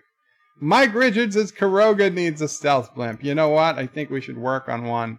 I don't think we can do it in Space Engineers, but I think we can do it in Besiege. Tiki of Doom goes Qapla, Qapla, Tiki of Doom. I was teaching my physical therapist some basic Klingon yesterday. He wanted to, apparently one of the supervisors comes in and talks to somebody, another physical therapist in Klingon, so he wanted to make a good impression. So he's like, wow, what do you say? You say Qapla. And I was like, no, you have to say it with loud. You have to say it with feeling. I said, and honestly, a little spitting doesn't hurt either. So now he's gonna go Qapla when he sees them again, and he hopes they understand what he's saying. Actor says Karoga needs something that flies for more than 4-minute period. Yeah, Actor, it is true. I gotta tell you, I'm working on the USS Madison, not USS. The SOB Madison is under construction already in Rockwood. Now, what is Rockwood? Well, Rockwood is a town that's next to Caroga. So, well, in real New York geography, Rockwood is a town next to Caroga Lake, New York. So I went lone wolf yesterday after getting annoyed that stuff kept disappearing. So I flew far away from Caroga, started my own base, was working on that through the night and early this morning and then later this morning and yesterday. And I've already got to the point where I've got, now I'll be honest, I got a lot of work to do, a lot of work ahead of me. But I'm actually playing the game without skipping stuff, so I feel like I'm really getting a good handle on what needs to be done. Like, I played and other people were making the base for me and other people were doing stuff, and like it was kind of felt like I was cheating. I mean, I wasn't because I was part of a team, but I didn't get a lot of hands-on experience on the basics. Now I'm getting hands-on experience on the basics, so I really like it. And I know it's slow, and I know it's going to be a while before I get to battle Anti-Trekker, in any type of fair fight. I'll be honest, Rockwood doesn't even have any defenses right now. There's not a single, I think there's one turret to protect the main part of the base, but that is it. Okay, if anybody found Rockwood, and they were an enemy, if any Turtistani found Rockwood, they could probably wipe it out with just their rifle. But I'm going to just hope for a while that I can actually stay under the radar, and then eventually we'll move everything inside and we'll go from there. But I'm working on the SOB Madison, which is a mining class vessel. I don't think it's going to be armed. I'm just going to use it to start mining, and we'll see where we go from there. Josh Street says, Dan, that was someone who didn't know it was Japanese castle on a mountaintop, and the mountain has fog all the time. Just think about the volcanoes of Hawaii. I would think they would know if there was a mountain nearby. Dan 23 says, apparently one American dies every year because of a blimp. A blimp or Blimpies, the sandwich shop. Actor says a serial killer blimp. You know what? If a serial killer could just like sit up with like a rifle in the gondola of like the Goodyear blimp, I wonder how long it would take cops to figure out that's where the shots were coming from. Something like Sideshow Bob, although he had a nuke, not a rifle. But actually, you probably, actor, don't say that in America. You will probably give people ideas. Josh Street says, Dan 23, Bird was paid to take care of people that's seen the blimp. I wish. Dan 23 says, Josh Street, lol, baby. Oh, sassy girl. It's okay, Sassy. Oh, sassy. You make it so hard, sassy. Josh Street says Dan was paid to take care of the blimp. Thundercats HO. Oh, Thundercats, you were still here. Well, maybe you heard me then. One peck is equal to 8 dry quarts or 16 pints. So Peter picked 8 quarts of peppers tonight. Good night. Thank you, Thundercats. DJ Odyssey says, yes, I have my book, How to Serve Man. I knew it. Dan 23, or How to Serve Bunnies. Yeah, it's even worse. Well, not really. Dan 23 says, you blew it that Germany had alien contact. Did you believe that Germany had alien contact in World War II? You know, that is a tough one, Dan. No. I mean, if they had alien contact, true alien contact, I can't imagine they would have lost. Now, the thing that gets me about World War II are the Foo Fighters. And for those who don't know, I'm sure everybody does, Foo Fighters were what pilots were calling these glowing orbs that would follow them around while they were flying. And it wasn't some kind of natural phenomenon as we know it. It couldn't be ball lightning. It couldn't be electrical discharges from the planes, because these balls of light would follow them around for hundreds of miles sometimes. And it spooked the pilots, but they didn't seem to do anything. They just assumed it was some type of German enemy technology. That maybe they weren't weaponized or whatever. They just assumed they were being tracked or something. They didn't know what to call them, so they called them Foo Fighters. You couldn't shoot them down. You couldn't do anything. They would just follow you. Of course, the war ended, and we got to see everything Germany had.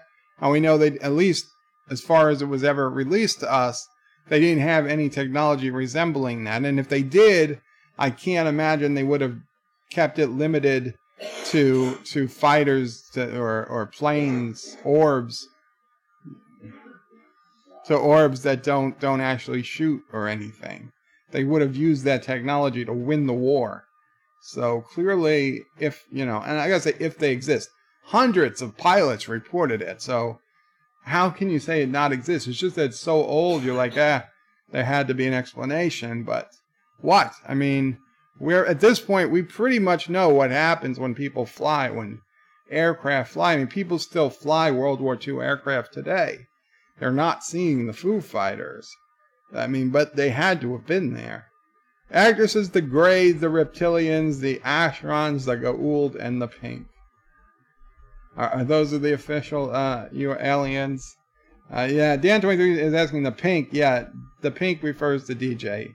DJ Odyssey is a pink bunny. And there, DJ is saying bunny. DJ says Joe in his chair down the street makes one think Daleks are invading. Joe in his chair down the street makes one think Daleks are invading. Well, DJ, as you know, I am not a Whovian or even know anything about Doctor Who much at all.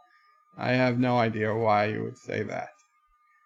Mystique LeBeau is lol. Mike Richards says, let us never be prejudiced against the giant pink bunny people.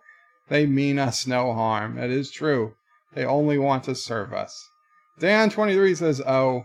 DJ says the pink bunny is only on Earth looking for a bride. Good luck, pink bunny. John Street says, DJ, you're on to something with Bird being a Dalek he loves to exterminate. And DJ says, I know I am. Miss Pac-Man says, with all these crashes, insurance rates for UFOs is going through the roof. Absolutely. I mean, there's no way they would ever agree to send UFOs with the track record they must have. DJ says, glad my sonic screwdriver showed up in the mail today. I can defend myself. Okay, DJ, I don't know how it'll work next to a batleth, but good luck. Dan23 says, they said there's a UFO. They say there's a UFO deeper than anyone can go in the ocean.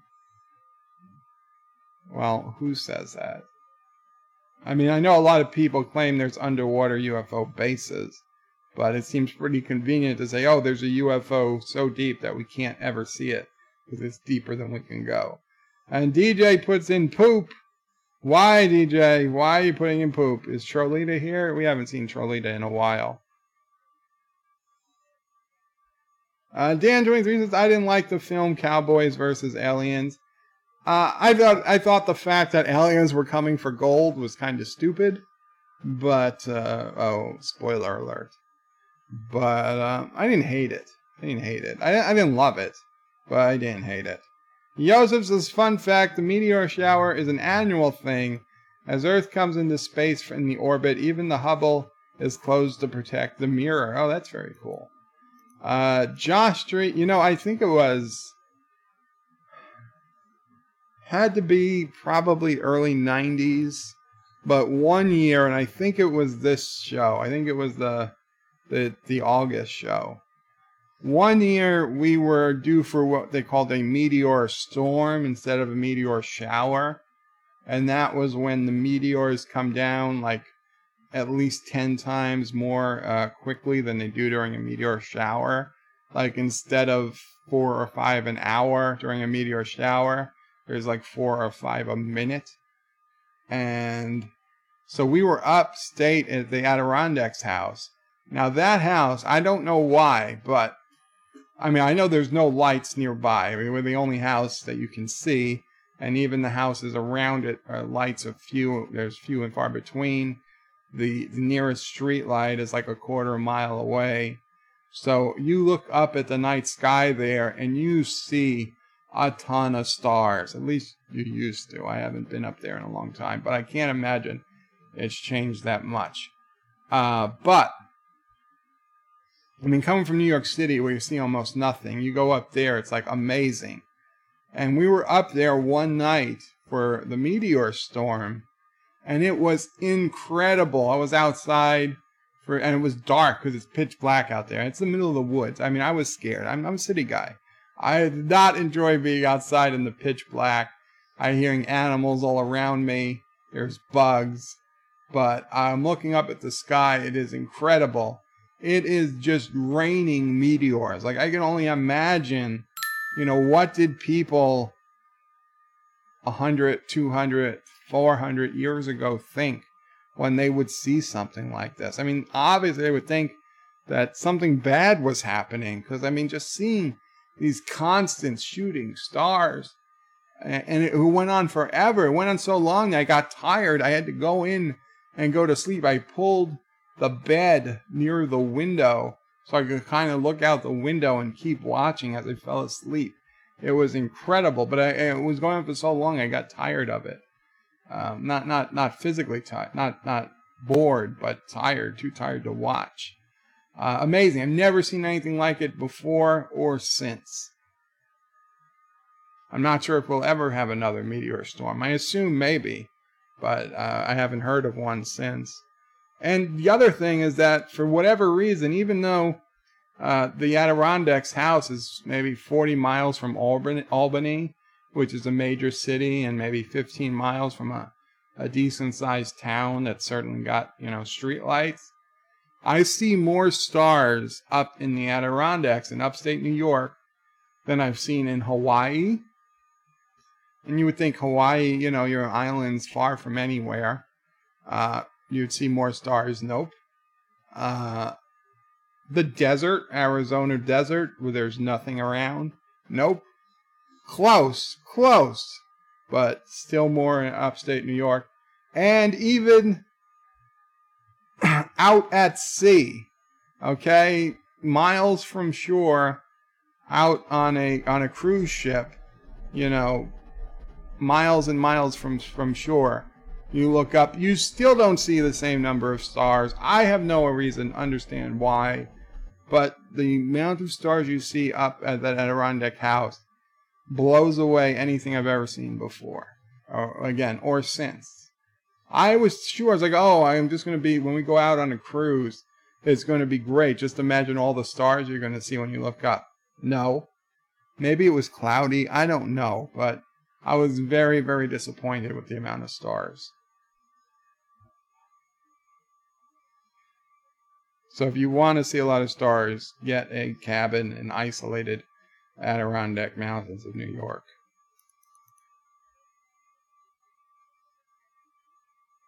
Dan23 says he saw a shooting star once. Very cool, Dan. I saw a shooting, I saw hundreds that night.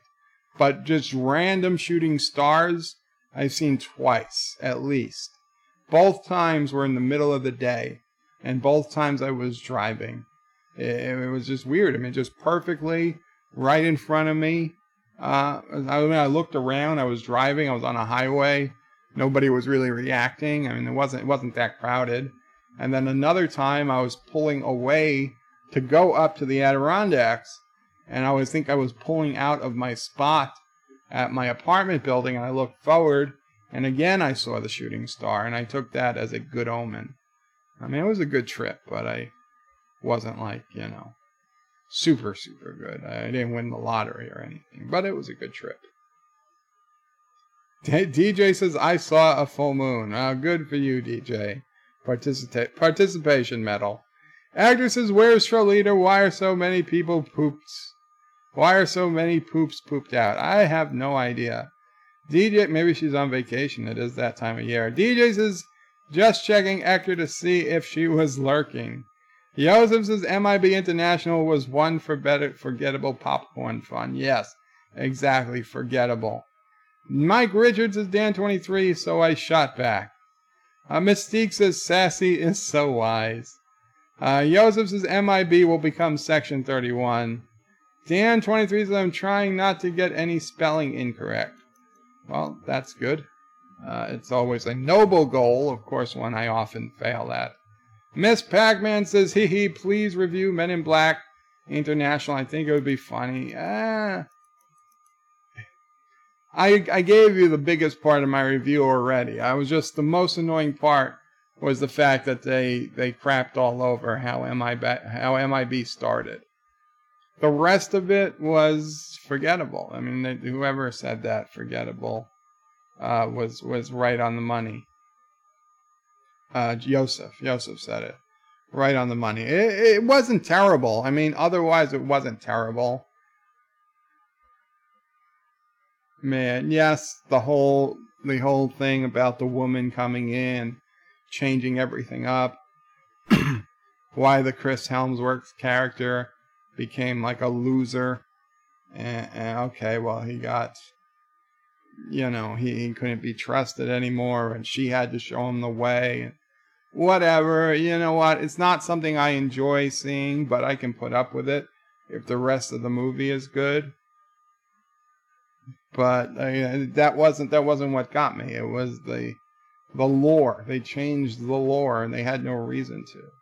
Agnes says beagles are the dominant species of the galaxy after conquering the squirrels. Yes. Dan Noy says Battleship starring Rihanna Meh. I did see Battleship. That was a UFO movie, but honestly, I don't remember the details. Miss Pac-Man says, I'm surprised the producer spotted the phaser thing. I'm guessing they did. I mean, somebody had to spot it. Dan23 says, yeah, Rambling Canuck says your blimp idea is cool, but what are your thoughts of it being a modified version of the B-2 bomber? From what I gathered, it was moving too slow and moving without any sound, and this is what doesn't really make sense about the blimp either, is that if it's stealth, you wouldn't put 5 big lights on it. That's the thing that gets me. Maybe it was only because it was in civilian airspace and they were testing it. But obviously, if you're going into combat, you would not put big bright lights on your aircraft. Certainly, like the B-2 bomber doesn't have a bunch of bright lights on it. It draws attention to it.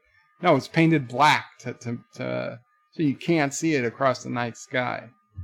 And had this thing been painted black, it's certainly likely far less people would have ever noticed it. Because it was the bright lights that caught their eye, not the fact that there was this black thing moving across. Uh-oh, what happened to space engineers? I just get a message from Skype, from Anti-Tracker, yelling, oh my god, what happened? What happened? Did the server crash? Is everything gone? I'll be honest.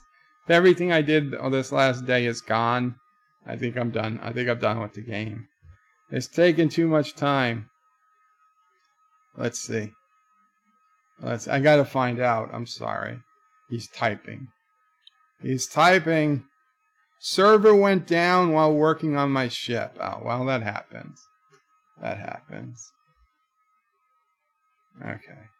Well, he's talking with people. They'll figure it out. Joshua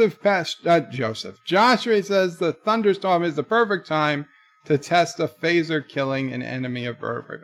Nobody's trying to kill me, okay? I don't think. Joseph says motorbikes are mistaken for guns. That's true. Dan23 says I made a UFO and stuff playlist. Very cool, Dan. People can go to Dan23's channel to check out that playlist.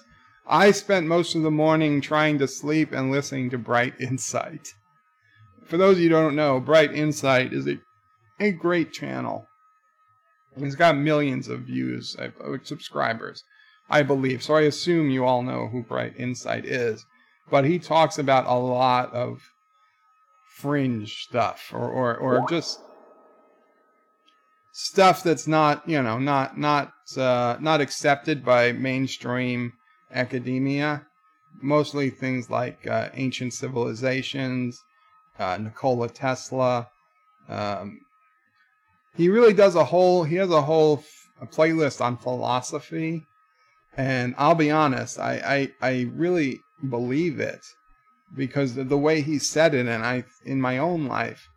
And what Tesla believed, Nikola Tesla, who you guys, I have to assume you know who Tesla is. He was a genius who invented basically everything, all modern electronics that we have come from his designs for alternating current and all this stuff. But he was a super genius, like top genius guy who died poor and alone because he didn't give a shit about business. He only wanted the science out. And he tried to give everybody free electricity, but Westinghouse was like, hell no, we gotta sell this. I'm not in it to give out free electricity. I need to make money. So he cut all his funding, and they had to take down the Tesla Tower and all this stuff. So he died broke and alone and talking to pigeons. But when he was sane and when he was having the people, he used to get all the press would come to him and all this stuff, and he would hold, demonstrations of his latest inventions and shit.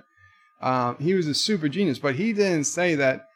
I'm sure he was a smart guy, but he credited it not to him being a super genius, but to him connecting to what he called the, like a universal consciousness, that like the universe already knows the answer to everything.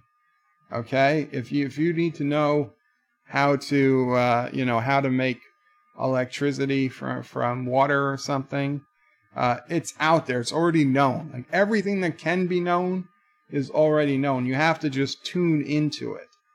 And like some people say, oh, maybe you subconsciously worked out a problem and you're just that good that you didn't know it. He said no. He didn't. He wasn't that he worked it out. He thought about it, but that he would get his answers from a universal consciousness, and he had a way of connecting to it, and he could kind of, and he thought he was only getting, like he was only scraping the surface of what was possible. And I gotta say, many a times I have gotten answers or stuff that just come to me, and I've considered the fact that I might be partially psychic, not because there's answers I get sometimes that I clearly shouldn't know, but if somebody around me, especially if my sister knows the answer, I can kind of look at her. Sorry, DJ. Yes, I can kind of look at her, and the answer just pops into my head. So either I have some type of psychic bond, or what I think is probably more likely is that there is some type of shared thought. And I hate to go back to the Traveler episode of TNG, but it kind of like where the Traveler takes the Enterprise to the edge of the universe, and he's like, this is a place where thought and space and time are not different things, but that thought consciousness itself might be kind of a fundamental force of the universe, for lack of a better word. And that there's some way, if you I don't know if you meditate or what, some people are probably better at it than others, but you can tune in, you can pick up these broadcasts, so to say, of information that's just out there. And I think probably people who, not the scammers, obviously there are scammers, but there are people who honestly feel that they are psychics, or they feel they are mediums, or things like that. I'll grant you, maybe it's 1% of all the people who claim to be psychic might really be, okay, or feel that they really are. But there is some section that really does. They're not all scammers. Maybe they are just miscalling psychic ability with the ability to tap into this universal consciousness. So definitely, I mean, if that sounds like nutso to you, then just obviously ignore me. Don't worry about it. But if it doesn't sound crazy to you, definitely check out Bright Insights channel, and he has a whole philosophy playlist that you can catch up on. Multi-Gunman quotes me as saying, I was pulling out. Probably said that. Josh says, Multi-Gunman, what were you and Bird doing? No, I wasn't pulling out with the Multi-Gunman. Oh, I was pulling out in the Jeep. In the Jeep. Not with the Jeep, in the Jeep. It's only marginally better. Actors and space engineers went down.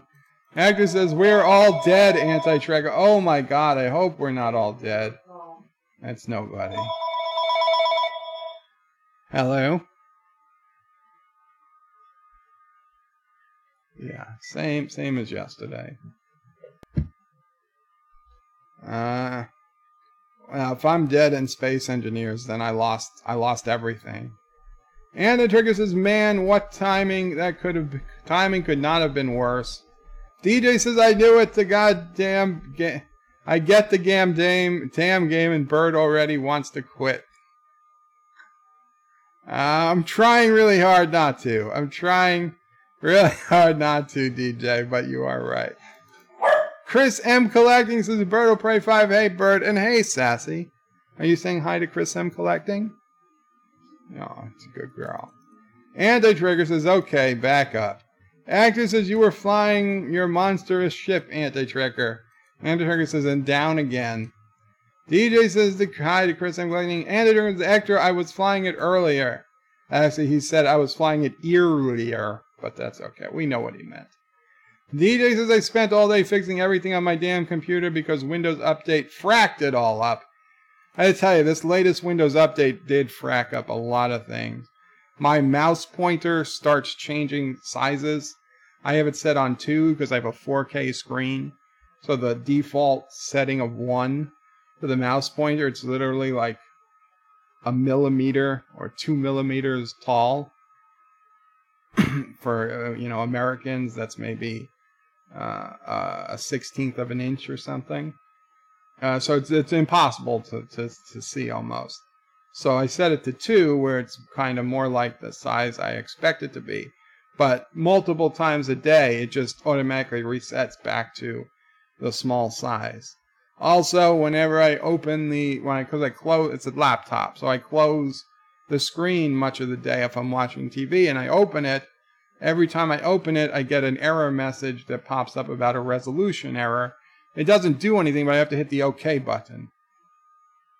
Just these annoying little things that didn't used to happen before the update. I know everyone says, well, make sure all your drivers are updated. Yes, I do. They're updated. It's not the drivers. Actor says, DJ was waiting for you. He was waiting for you to play it. Chris M. Collecting says hi to DJ. DJ says, Tesla, good brand.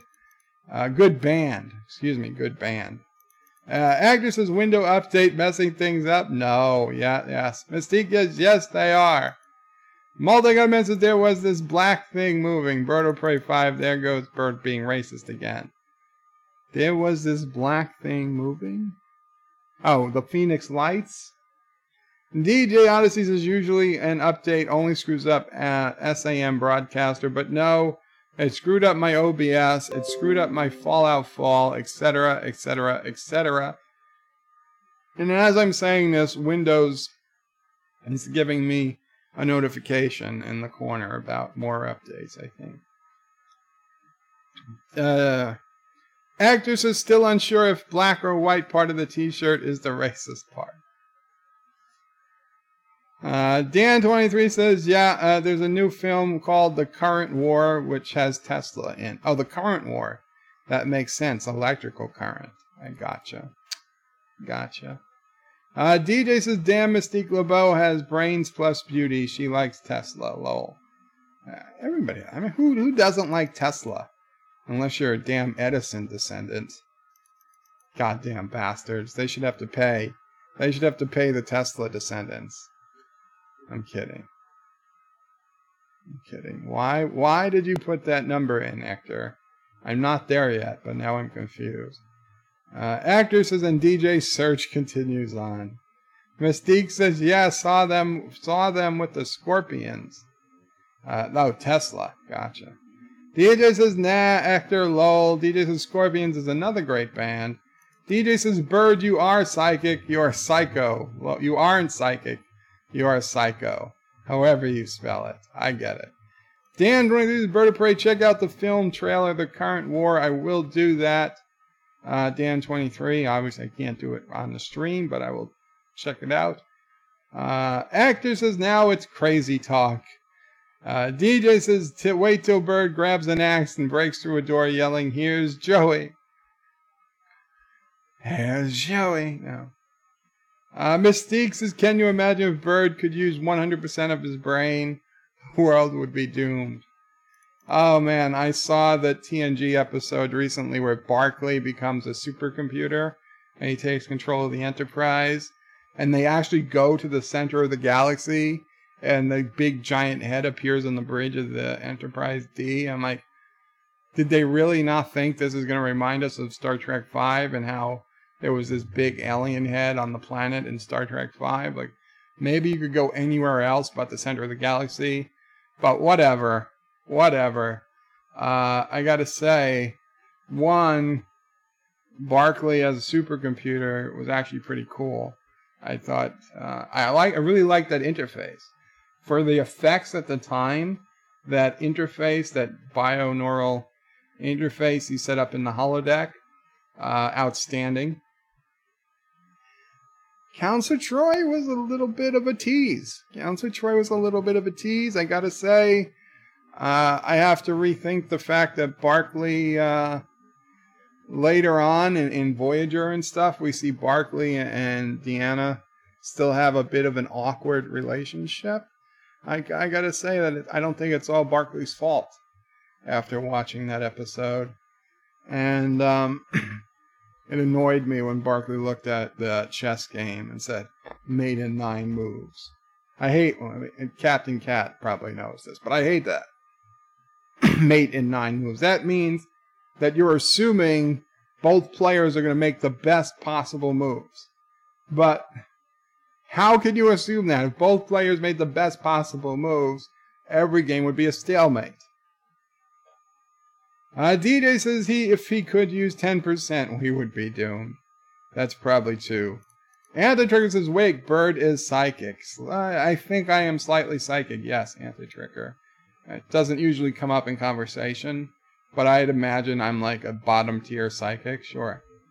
Kennewick says, chat distractions are the only thing preventing Bird from focusing his energy on conquering the world. You would be surprised, or maybe you wouldn't, at how much time I had spent over the years actually trying to use the Force. I mean, I know we've all sat there and tried and looked at a book or something across the room, and, you know, when nobody's watching, you just try, just in case. You're like,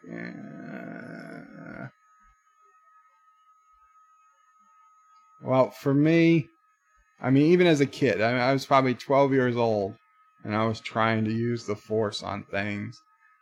Surprisingly amount of time. Even surprises me now that I think back on it. However, I actually had a little success, and it scared the shit out of me. And to this day, I'm assuming it's the shape that had something to do with it. But back when I had my bedroom in the basement of my house, I was, 14 years old or something. I had a model of Deep Space Nine, and it was attached by one fishing line, to the very top center of the model, and it was hanging from the ceiling in a corner of my room. It was maybe 5 feet off the ground. So I couldn't walk under it. But it was in the corner of the room, so it was fine. I wanted it like eye level so I could see it. But I would lay in bed, and I understand that my bedroom was kind of a weird place. But I would lay in bed and I'd look at it. And one day I was concentrating really hard, and I shit you not, I swear, the thing started spinning. Not a lot, not fast, but out of nowhere. It was perfectly still. And I was like doing hard with my brain. And the thing just ever so slightly started rotating. And I was like, and it just spooked me. Could it have been air vents? I suppose that maybe there was an air vent somewhere. But I'll be honest, this wasn't in the path of an air vent. I mean, could there have been wind? I mean, I didn't have a fan. There was no fan on. I don't know what. To this day, I have no idea what did it. Do I think it was my brain? I'm not saying it was, but I'm not saying it wasn't.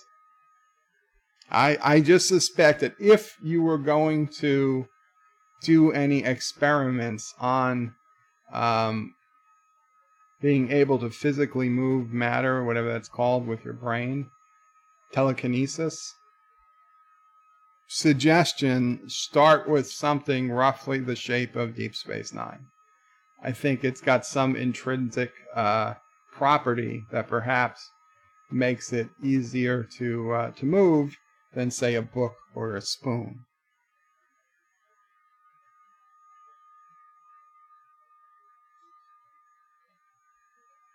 The other funny thing, and I don't know if it helped, but I was lazy, right? Everybody's lazy. But the basement wasn't designed to be a bedroom, so the only light switch was up by the bedroom door, which was up a flight of stairs and all the way across the room. So I was destined to become an engineer. So I was like, I've got to find a way that I can throw this light switch from the bed, because I want to go to bed. I want to shut off the light. I don't want to walk all the way up the stairs to shut off the light, then come all the way down, back to bed in the darkness, and then get into bed. That would be annoying. So I had some magnets that were ring magnets, because, I don't know, we had these magnets that you would put on a pencil, and like you could have 3 or 4 magnets and they'd repel each other. So they had a hole in the center. They're like little donuts. So they're made to fit a pencil through. So you could just like play with them on a pencil. And so I had a few extras of those. I had a lot of twine. And I had a lot, for some reason, I have no idea. And I had a lot of tiny eye hooks. So what I was like, all I really need to do is shut off the light. Okay, because in the morning, the sun is up, there's plenty of light, and then I can just go up the stairs. I don't really need the light on in the morning. Immediately, when I go up the stairs for the morning, go to the bathroom or something, because there was no bathroom in the basement, I could turn the light on when I come back down. So I only needed to shut off. So I ran the twine via eye hooks and now understand, this is, okay, I have my bed here, so I go up the bed to the ceiling, then I probably go, 15, maybe 10 feet across the ceiling, and then I go up a wall, because it's at the top of a staircase, and then I bring the eye hook to directly below the light switch. So then I take the twine. One end I have a magnet hanging down like 3-4 feet from the ceiling, and the other end I have it taped. I tape it with masking tape to the light switch. And there was enough friction in the system that it didn't pull the light switch down. If you put the light switch up, it stayed up. But if I was next to my bed and I just pulled down a little on the magnet, it very easily shut off the light switch. So I had a remote control, more or less, powered off light switch on the left side of my bed. which was the side that Deep Space Nine was on. So actually, no, excuse me, the right side of my bed. So I would pull down here, the light would go off, I could go to sleep. I didn't have to go up the steps, and it was great. But then, of course, I was like, hey, that worked out so well. I went and I did another loop. I put it on the left side of the bed this time. A second magnet, a second parallel set of eye hooks. And then I brought this eye hook above the light switch.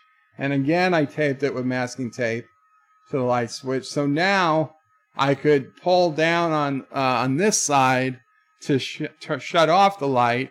And in the morning, I could pull down on this side to turn the light back on. And I swear to God, that system worked great for years.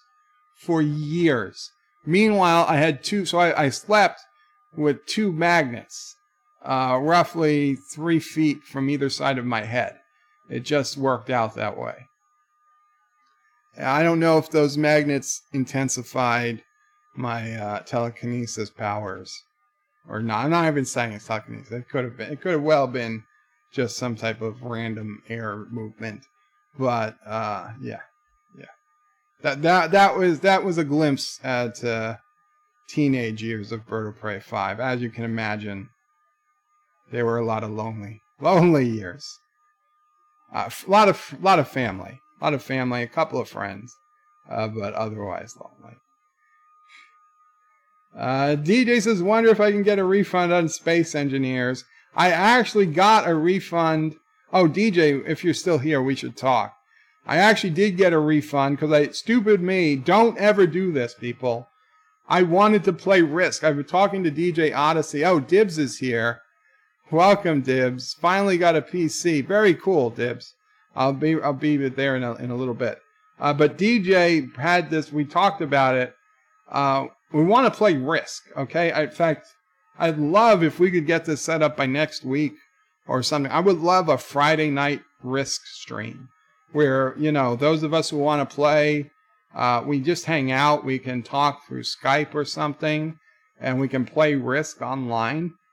And I was looking for what's the best Risk game online, and stupid me, I spent $10 on Risk on Steam. I was like, oh, well, I didn't even think to read it, because all I need is Risk. I mean, how bad could it be?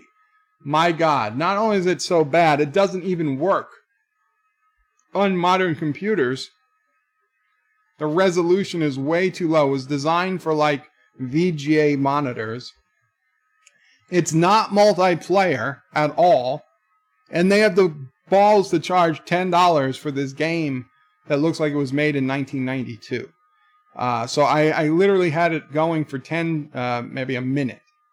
And I was like, there's no way this can be real. And then I started Googling it, and they were like, yes, this is like the worst game ever released. And there's no multiplayer. They've never updated the game in years. So I finally went through, I did a Steam return, and they refunded it. I uninstalled it, they refunded the money. So they said they would refund the money. I don't think they actually have yet, but they said it would take like 7 days. Anyway, though, I did find another website with a Risk clone, completely free, and very, very much better game. I think we should check it out if you're interested. I'll send you guys the link, and we could get like a weekly game set up where we can all. I don't care who streams it. We can take turns streaming. We could all stream it. I don't care.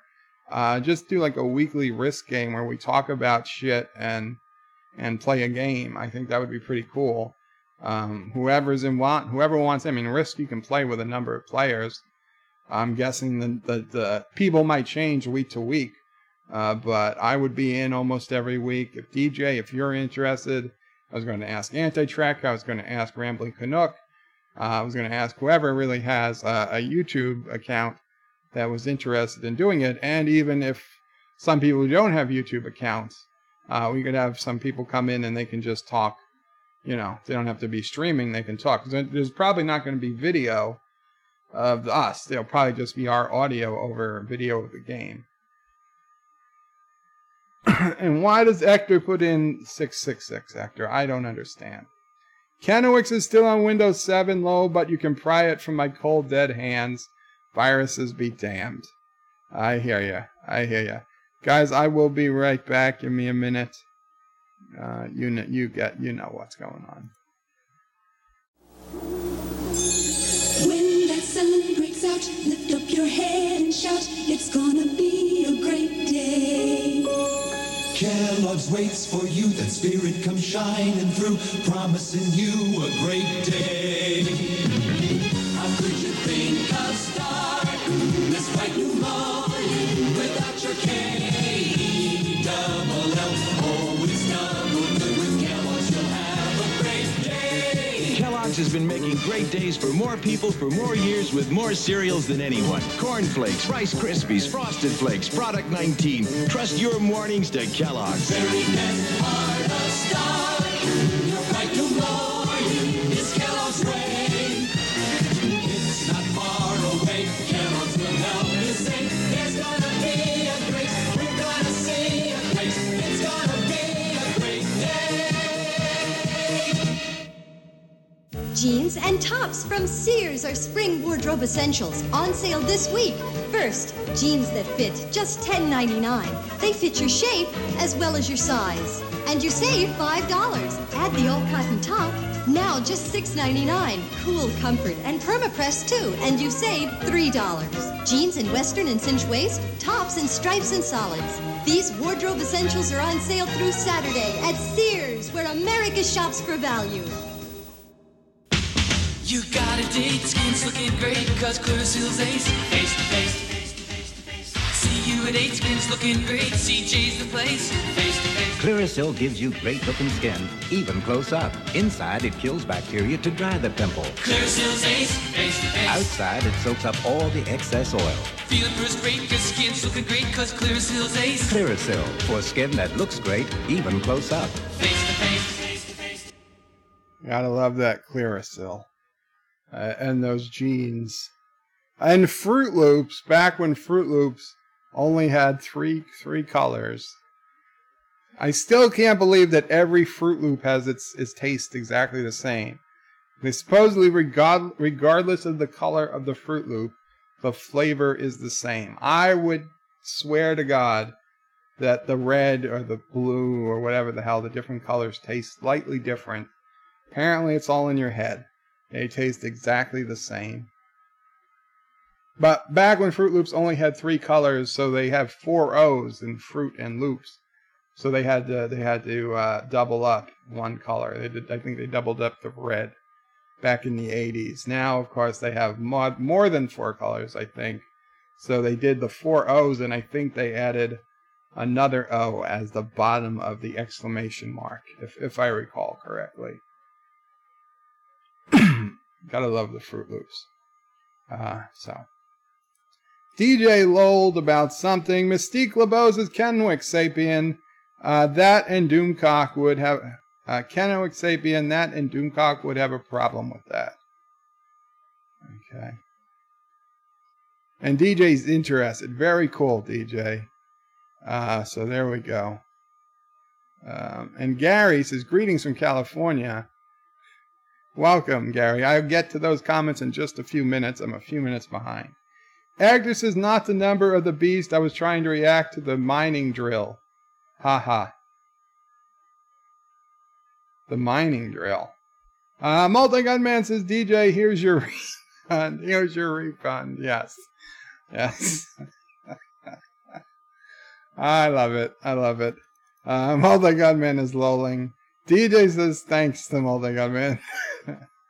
Multi-Gunman says, millimeters, you Americans aren't allowed to use metric, bird. Well, Multi-Gunman, when I'm dealing with things that small, I gotta revert to metric. There's just still when it starts saying a 32nd of an inch. That doesn't make any sense to me. Kennewick says, was it the current war Edison versus Westinghouse? Edison electrocuted elephants with DC electricity. Yes. But Westinghouse was backing Tesla. Tesla was the one that invented AC current. And it was far superior to DC current.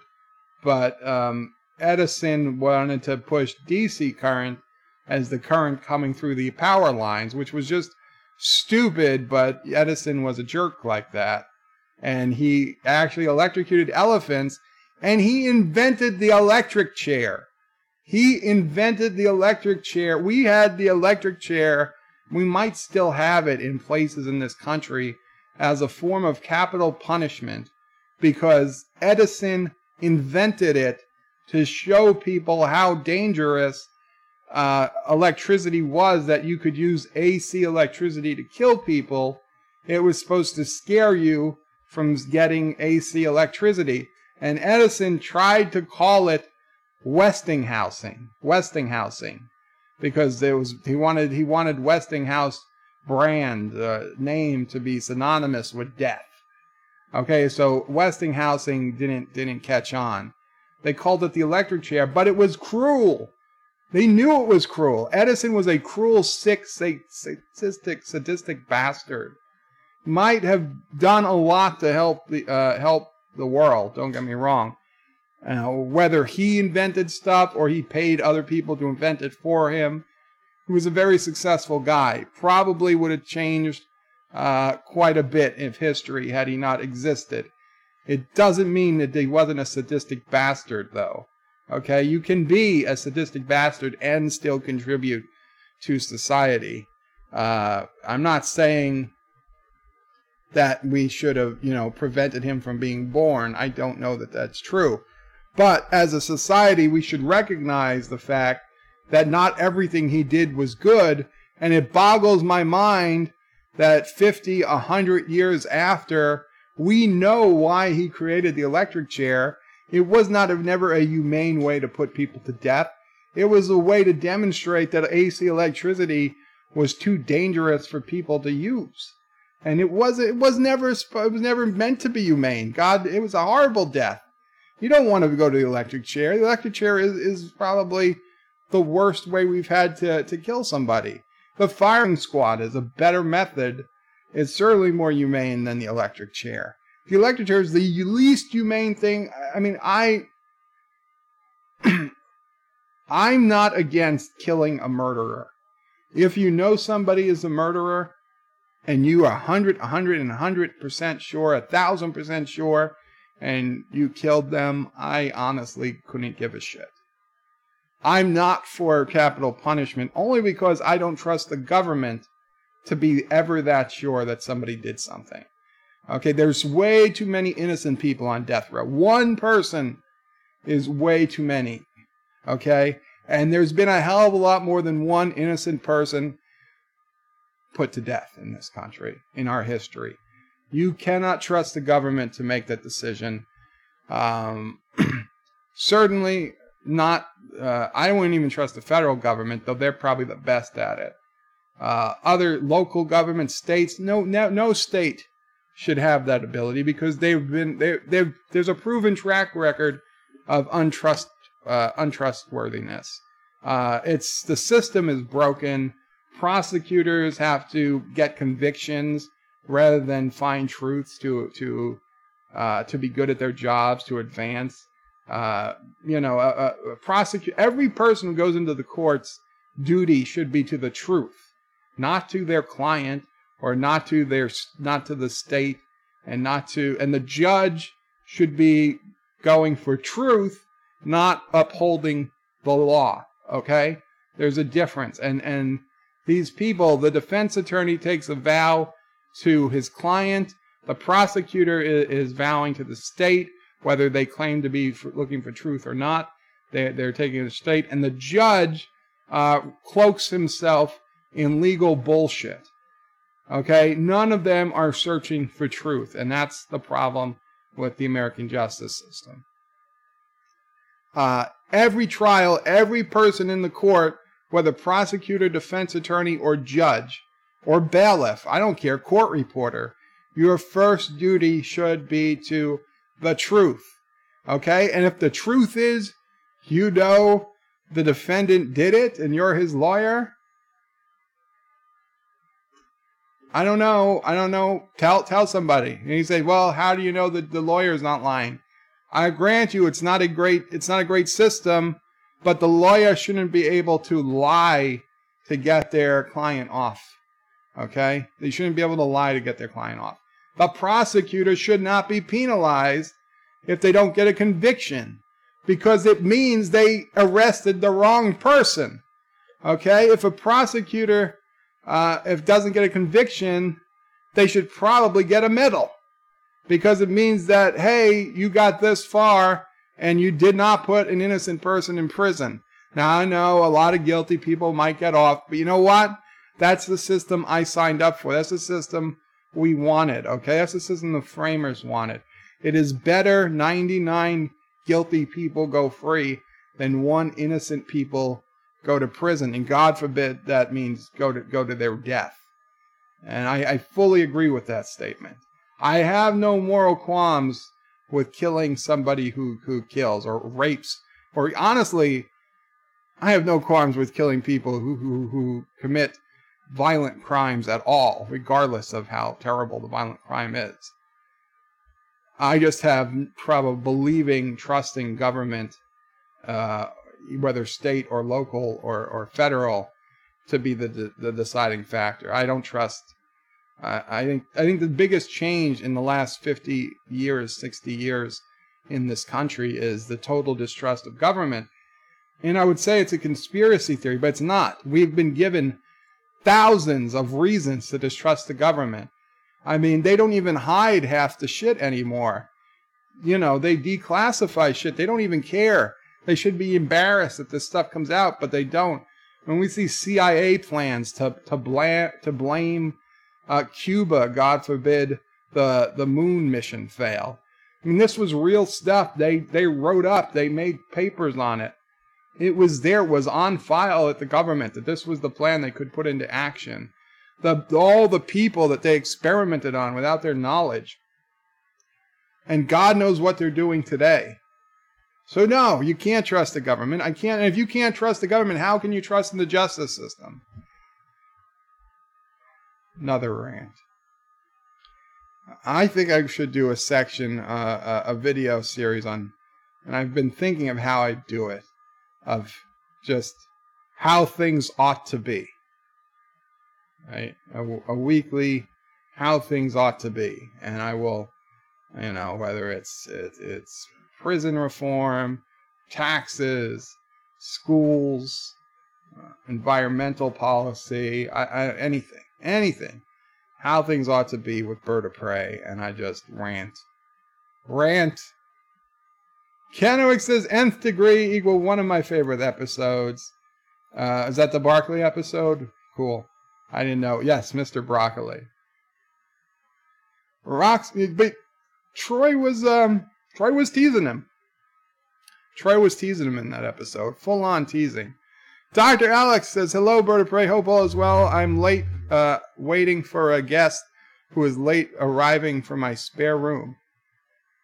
Oh, Dr. Alex, is this a female guest? But good luck with that, Dr. Alex.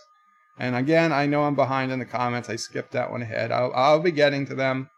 Rock Solid says, don't forget, people, hit that like, share with social, donate if you can, and down with Turtistan. Absolutely, Rock Solid. And Rock Solid did a great video on I'm sorry I waited like a day and a half to watch it, or maybe even 2 days, on a classic video gaming convention or something.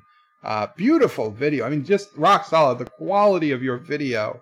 I mean, was that like a 4K camera or something? Because, I mean, just the crispness of it. Plus, it was pretty cool, pretty cool content. I loving some of those old games. If I had more HDMI inputs, or not even HDMI, if I had more analog inputs on my TV, and I was able to walk, I would certainly be hooking up my old Genesis and Sega Master System, and probably streaming gameplay of that rather than some of the other games. Oh, speaking of streaming, and I'm only going to say this once. I'm trying to only say this once. I'm not going to push it after this, but for you guys who are here, I think what I'm going to do is stream Space Engineers when I'm playing it on Twitch. So yes, I do have a Bird of Prey 5 on Twitch, same name, Bird of Prey 5. I will eventually add the link to birdofprey5.com to Twitch, if it's not there already. And Space Engineers, I will try to stream on Twitch. Now, it's not a regular time when I play it. Like, some might be short, some might be 15, 20-minute games. Some might be 2 hours playing Space Engineers. I don't know. I'm going to try. I'll see how it works. I will see if I get any type of Twitch audience separate from the YouTube audience. For you guys, though, if you want to subscribe to me on Twitch, go ahead if you're interested. Otherwise, I will probably just do this. I'll either forget and not stop doing it eventually, or it'll get big, and I'll tell you guys in 6 months, like, oh, I've got, 500 people following me on Twitch. I don't know. But that's it. I'm not going to bring Twitch up again for quite a while. Sassy girl. Actresses, I knew I saw a video some years ago of Joe practicing Jedi battle moves. It went viral. No, actor, I know the video you're talking about. I was not Star Wars guy. I wish I was. Actresses, maybe a brain fart.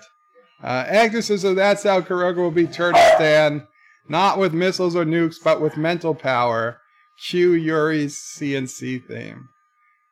That's what it is. I'll just go to Anti-Tracker. I'll say, these are not the Kurogans you are looking for. And he will say, these are not the Kurogans we are looking for. And he'll fly in his Turkestani spaceship back to the Turkestani base in space, and he'll never bother us again. And if he does try to shoot us, he'll probably miss. Mike Rigid says the Kurogan God Emperor has telekinesis. We're doomed. I'm not saying it's telekinesis, but I'm not saying it's not telekinesis. DJ says Turkestan will win. All Anti-Tracker has to do is turn his video over to the guys with the white coats and butterfly nets. Joe will be locked up. Actor is lolling. Mystique is lolling. Dibs is in the house, and I'm so sorry, Dibs. You probably had to leave. Hey, Joe, finally got a PC. Very cool, Dibs. I want to hear all about it. DJ says, okay, I'll be in the next room with the bunny and banana suit. Okay. Actor says, oh my God. DJ says, hi, Dibs. Actor says, DJ, now I believe you are a sane man. No, I think DJ's insane. DJ says, thank you, lol. And Dibs says, hi to DJ. DJ says, I'm still here. That's cool. Actor says, all those mental powers get played by a scammer in Steam, shaking my head. It wasn't a scammer. I just assumed that the makers of Risk would have a quality version, multiplayer version of their game out on Steam. Instead, I found it on a website for free. Now, it doesn't say Risk. It's a clone. It's a clone site. In fact, let me drop the URL in for anyone who wants to get set up with it. Games. Where did I put it in the wrong place? Warzone.com. Warzone.com is the website. Risk clone. Now, I played against a computer, and of course I dominated and won pretty quickly. But besides the usual Risk maps, they have different Risk maps. So it's kind of interesting. It doesn't have to be, perfectly like Risk, though I would suggest we start with it. And so if you guys want to check it out, that's, and I'm all open. If you guys have a better site or a better graphic place or whatever, I don't care. I'd pay $4 or $5, $10 for it. If it was a good version of it, but don't get Risk on Steam. It sucks.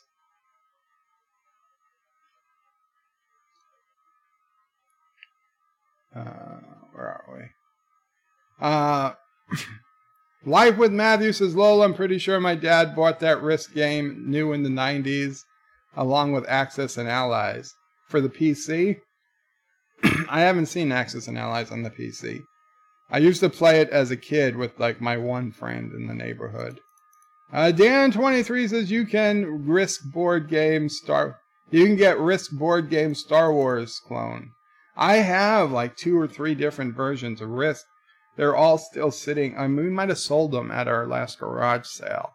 I had so many board games. I never opened them because frickin' nobody ever comes over to play board games. When they do, we end up just talking. We never actually play a game. And DJ is interested. Very cool. Canoic says, I missed good old jingles. Yeah, those are good stuff. Gary T3 Hansa. I'll just call him Gary. Welcome, Gary. He says, hello, everyone. Greetings from California. Greetings, Gary. Whereabouts in California? It's a big state. And DJ says, hi. Dan23 says, Kellogg's Project 19. Yes, I heard that. I heard Project 19 in that commercial. I was like, holy shit. I remember Project 19. I was like, who the hell would make a cereal named Project 19? I don't think it. Alexa, what's Project 19? That was the wrong thing. I should have asked her to Wikipedia. Sorry, I don't know that. Alexa, Wikipedia Project 19. Here's the Wikipedia article on Douglas XV-19. No, Alexa, cancel. Forget it. We'll worry about Product 19 some other time. Gary says, remember Crossfire? Crossfire, yes, the game Crossfire, yes. Hungry Hippo. Hungry Hippo was a great game. Also, Don't Break the Ice. I love Don't Break the Ice. Hungry Hippo, I was like really young to play Hungry Hippo, I'll be honest. I mean, that was like Candyland times. Hungry Hippo, though, was pretty cool. Candyland, there Dib said. Candyland, yeah. Candyland and Hungry Hippo go hand in hand, but Don't Break the Ice. Don't Break the Ice was pretty good. Don't Break the Ice, I mean, I could play even as an older kid. I would still play Don't Break the Ice now, to be completely honest. Dan23 says, hey. Gary says, John Kellogg was a weird guy. Dib says, Splat. Remember that one? You know, I remember the name, but I'm not remembering a hell of a lot more about it. I remember Mousetrap, Chutes and Ladders, obviously Monopoly. I was a Monopoly collector. I had many dozens of Monopoly versions until Monopoly started selling out and letting everybody make Monopoly versions. And then I got a couple. I think we have Beagleopoly. Yeah, Beagleopoly. We got Beagleopoly. It never opened. Ghettopoly. Ghettopoly was this game that came out where it was a ghetto-based Monopoly, but it wasn't by Hasbro or whoever owns the Monopoly license, and they actually forced Ghettopoly to shut down. So if you have a Ghettopoly board, like an intact board, it goes for hundreds of dollars on eBay. We had Ghettopoly. My sister bought it. Now, my sister hates playing Monopoly because she's a socialist. So, plus she would lose. So she doesn't like playing Monopoly. But she bought Ghettopoly. And then at some point we threw it out. Had we still had it, it would have been worth big bucks on eBay. Dan23 says, I mean, it's quite windy here. Okay. Mr. Mouse says, I'm a jerk too. Who wants to sit in my chair? You're a jerk? Who wants to even sit in my chair? Wants to. Dan23 puts in an ice skate? Sassy. It's Sassy's dinner time. So that's why we're treated to Sassy barking. Because Sassy is gently nudging Mamo Prey to speed up. He's like, get me my food quicker. She's jumping up on, trying to get to the top of the kitchen counter where Mamo Prey is getting her food ready. Oh, poor Sassy girl. Don't worry, Sassy. You're going to eat, baby. You're going to eat. Mr. Miles says Edison was a true capitalist. Lol, he was. And Roxal said, so Edison could have ruled Kuroga. He probably could. Anti-Trigger said, I would play Risk with you guys if my schedule allows. Very cool, Anti-Trigger. It would be really cool to have you in the game. And to have Kuroga dominate the world without you being able to stop me. Ha, ha, ha. Mr. Miles says AC is actually safer than DCE. Well, for the amount of power that we needed to use to power a house, absolutely. However, it goes by, it goes by voltage and, current. Current is what kills you, not voltage. You can have low voltage and high current and you'll be dead. You can have super high voltage but low current and you just get you might not even feel it, or you get just like when you touch a doorknob or something and you picked up static electricity. That's probably hundreds if not thousands of volts, but at virtually zero current, so it doesn't do anything. Mystique LeBeau says, read my mind, rock solid. Yes, Edison could have ruled Kuroga. Light with Matthew says, now I want to get some Fruit Loops and see if I can get people to correctly guess the color while blindfolded. They won't be able to do it, Light with Matthew. I tried it. I tried it myself. When I heard that, I asked Mama Pray to get a box of Fruit Loops. And you know what I did? I was like, there's no way this is true. And I spread out the colors and I closed my eyes and I ate. And you know what I did? It's like, son of a bitch! They taste exactly the same with your eyes closed. How did that happen? Mr. Miles' Anti-Trigger says, so you're ignoring your editor-in-chief to hang out here, huh? Ha ha ha ha. Mr. Anti-Trigger, you've been found out. Agner says, oh, your preferred method is the cement shoes is worse than the chair. I don't know if it's worse. I certainly wouldn't want to do it. But I suppose I honestly probably don't think it is worse. I'd probably rather the cement shoes than to literally be zapped with electricity until I was dead. Plus, half the time, not half, but there's a portion of the time the chair doesn't even work right. Whereas the cement shoes, they don't fail. I mean, don't get me wrong, you'll be terrified either way. But let's face it, you're going to be terrified when you're on death row with 24 hours to go and they're walking you down to the chair. You're just as terrified as somebody, putting your feet in cement and knowing what's going to happen next.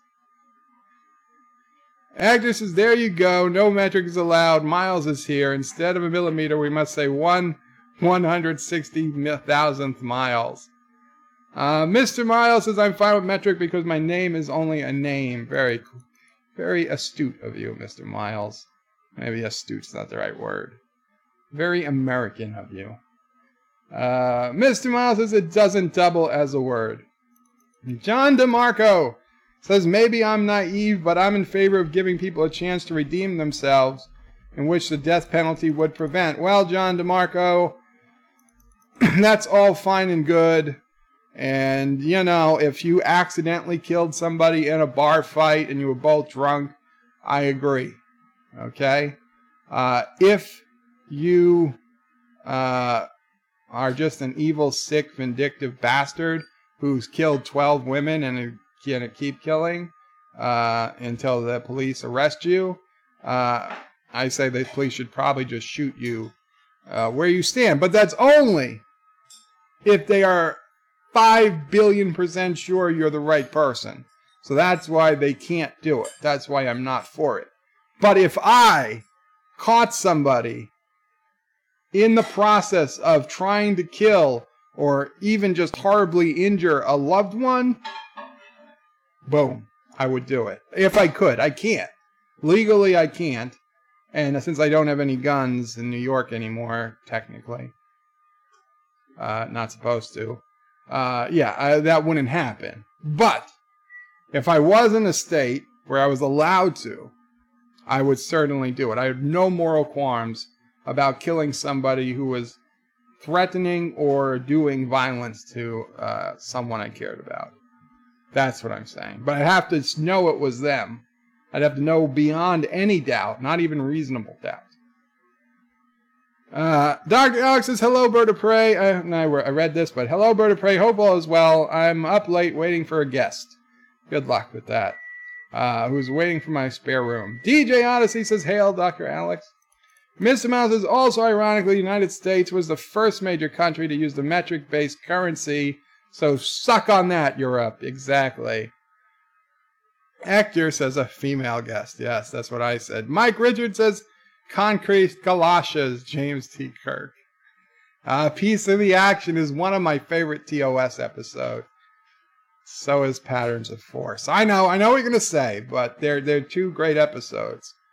But my favorite TOS episode of all time, after rewatching it again recently, I have to put the Enterprise incident over Balance of Terror. Now that might upset Anti-Trekker, or he might, but the Enterprise incident is up here. It takes for right now, it's in the lead. Patterns of Force, A Piece of the Action, Balance of Terror, Arena, and what's the other episode?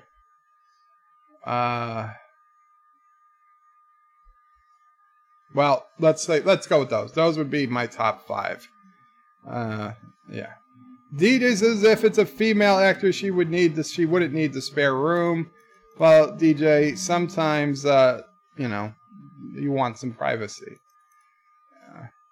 Don DeMarco says rant life. I should have done this rant life. Didn't I start this by saying this wouldn't be an epically long stream? That was yesterday. Dr. Alex is a better world from Bird of Prey, indeed. Mystique says common sense with Joe. That is a better title. The DJ Odyssey says, I have another crazy idea. Want to see what people think? A live stream of just me sleeping in my recliner. See if people show up and leave nutcase comments while I sleep. Hashtag recliner life. You know, if I wasn't afraid of what I do in my sleep, I had thought about just streaming me sleeping. Not so much for you guys, but so I could watch it back in the morning and see if I actually do anything that crazy. What? Okay, I'll figure it out. Anti-Trigger says, I know a lot of guilty people will go free, but that is the system I signed up for. Well, it's true. Well, maybe I didn't sign up, but that's the system I was sold on. Rock Solid says it just went up last night. Oh, good. That video? Then I thought it was sitting there in my email for longer. You see, the days mush together, and I kind of lose perspective of time. Dr. Alex has 2 female guests, in fact. That's the ticket, Dr. Alex. Airbnb, thankfully, for not much longer, hopefully, with luck getting a new flatmate. Maybe you get 2 flatmates out of it. Rock Solid says no 1080p DSLR Canon T7i. Well, whatever it is, it's damn excellent video footage. Actor says Anti-Trigger says you missed Joe telling us he has telekinesis. I didn't say it was telekinesis. I just said it wasn't not telekinesis. Rock Solid says you can convert most systems HDMI. There's a plug-and-play HDMI cable for the Genesis and Master System. Yeah, I'm also out of HDMI ports now that when I started thinking about it. Dan23 says Twitch. How does that site work? Well, you go to twitch.tv. You sign up for an account. You find birdoprey5.com. And I think you have to hit follow instead of subscribe or something. And it works a lot like YouTube. Anti-Trigger says, no, I heard about his powers. I was just speechless. I'm not saying I have powers, per se. I might have a power or 2. The DJ says, go back about 4 months. The story was on a live stream then. Yes, I do remember talking about it once, but not in as much detail. Dan23 is putting in some more emojis. Vile Mike says, howdy, folks. Welcome, Vile Mike. DJ's not insane. He's off sane. Dan23 says, on Family Guy, the yellow banana suit was the peanut butter jelly time. Oh, don't get me started. Yes. Mr. Miles says, yeah, you can convert pretty much any video signal into another video signal. I'm aware. Dr. Alex says, clone risk. Is it called Dicey? No, it's called Warzone. And that was where I put in the link. Actor says, oh, that British humor. Wesley says, hello, everyone. Welcome, Wesley. And Dr. Alex is giving a thumbs up. Actor is saying hi. Mr. Miles says, Alex, how does it feel to be the most sane person in a room? Vile Mike says, British humor is the best humor in all of the UK. Well, yeah. And Dr. Alex says it's unnerving to be the most sane person. Rock Solid says, that convention video that you just watched went live yesterday, so you didn't miss it by much. Very cool. Dan23 gives the thumb up. Mike Richards says, hey, I'm just as sane as the next Martian. I love that Twilight Zone episode, since I'm wearing the shirt. The original Twilight Zone, not that shit on CBS All Access. The Twilight Zone episode where the people gets in the bus stop. The bus has to stop because of the snow, and they go into a diner, and the police come because there was a crashed spaceship, and there was one extra person on the bus, and they didn't know who, the bus driver didn't know who it was, and then after everybody leaves, the alien comes over, and I don't want to spoil it, but that twist at the end, I loved it. I loved that Twilight Zone. I won't say it was my favorite Twilight Zone episode. My favorite Twilight Zone episode is To Serve Man, but I really liked whatever the hell that Dino one was. I don't remember that title, unfortunately. Wesley says someone else in Cali. Yeah, Gary's in Cali. I don't know where in Cali. I'm assuming it's not, Nerdrotic Gary. He's just using like a fake, not a fake, but like a second screen name to check out other channels so he's not recognized. But if it is, that's cool. But he's probably live himself. Mr. Miles says, me, Wesley. Oh, you're also from California. Wesley says, get out of my states. Oh, Wesley, wow. Vile Mike says, when's the race supposed to be? Work has me ragged this week, so I don't know the time. What race? Rock Solid says, hey, another Gary. Oh, is this the Space Engineers race? I have no idea. You're a Gary too, Rock? That's right. You're a Gary. Yeah, so there's another Gary walking. Well, not walking. Lurking around. Mr. Miles says, Wesley, how old are you? Why? Why would you ask that? Wesley, because I think I'm older than you, and if it's true, I've been in Cali longer than you. That's not how it works in California, Mr. Miles. In fact, the newer you are to the state, I think the more rights you have in California. Wesley says, I was joking. I'm sorry, you can stay. Rock Solid says, crossbows and catapults are fun plastic games. And Dan23 is giving the thumbs up to Vile Mike. Mr. Miles says, get off my lawn. And I'm claiming all of Cali as my lawn. Vile Mike says, how old are you, Mr. Miles? That's the question. Rambling Canucks says, the two games that can lead to family wars, Monopoly and Sorry. I don't think I've ever played Sorry. Wesley says, that's a big yard, Mr. Miles. And Mr. Miles says, I forgot how old I am. Well, then you're old. Vile Mike says, you cannot claim all of California. He claims Southern California. Are you willing to split the California or down the middle?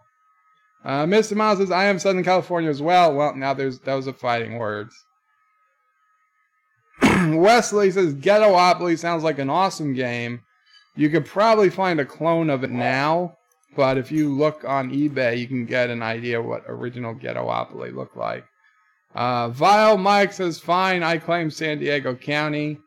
Dan23 says, Monopoly Cheaters Edition now available. True, lol. Well, that's the problem with the electronic version. You can't cheat. Actor says, SoCal, we call it football. Mr. Miles says, Vile Mike, I'll trade you Kern for San Diego. Dan23 says, when I was younger, I played Monopoly video game on PC, and it had something that looked like Deep Space Nine on it. Wow, that's cool. Did you know? I had no idea. I played Monopoly hundreds of times as a kid, and I never knew this was a rule of Monopoly, but apparently it is. I'm kind of think it's a Mandela effect, but it would make the games go so much faster if we had known this. But I read the Monopoly rules dozens of times. I don't know how I ever missed this. I mean, I knew you weren't supposed to get the money in when you landed on free parking, but we did it anyway because it was more fun. But that aside, I knew that was breaking the rules. What I had no idea, and apparently nobody I ever played Monopoly with ever knew, was that if somebody lands on a property and they choose not to buy it, it's available to purchase, it goes to auction, and any other player on the board can buy it. I had no idea. My mind was blown when I read this, and it's true. I looked it up now. I don't know if they changed the rules at some point. They claim they didn't, but I can't imagine that I missed that back in like the 1980s. So let's say I, roll the dice and I land on, I was going to say Oriental Avenue, but that would be racist. I land on St. Charles Place. And I don't really want these purples, so I'm not going to buy it. And when I played the game, it was like, fine, you don't buy it. The next player goes and nothing happens. But no, every time somebody lands on a property that's not sold, the banker is supposed to start auctioning it. So, you got $1, $5, whatever you want to start, $5, $10. So I hear $20, do I hear $30, do I hear $40? That would make the game more interesting. It'd be a hell of a lot of fun. I'd love to do auctions. And the other thing is you might be able to buy it at a lower price. So even if I really want St. Charles, but I don't want to pay $140 for it or whatever it is, I'd be surprised if it's really what it is, but I think it's around there. I'm not going to pay $140 for St. Charles. I'll take it to auction and maybe I can get it for $70. And then, of course, if somebody else is willing to pay $140 or more, I might lose it. So, But yeah, that's the right way to play Monopoly, apparently. Who the hell knew? And I played Monopoly on Sega Genesis and on PC, and it never went to auctions. I don't know how that's possible. I don't understand. Explain it to me. I don't know. That's serious Mandela effect. That's got to be it. I always thought Mandela effect was bullshit, but yeah. Huh. I guess I was wrong.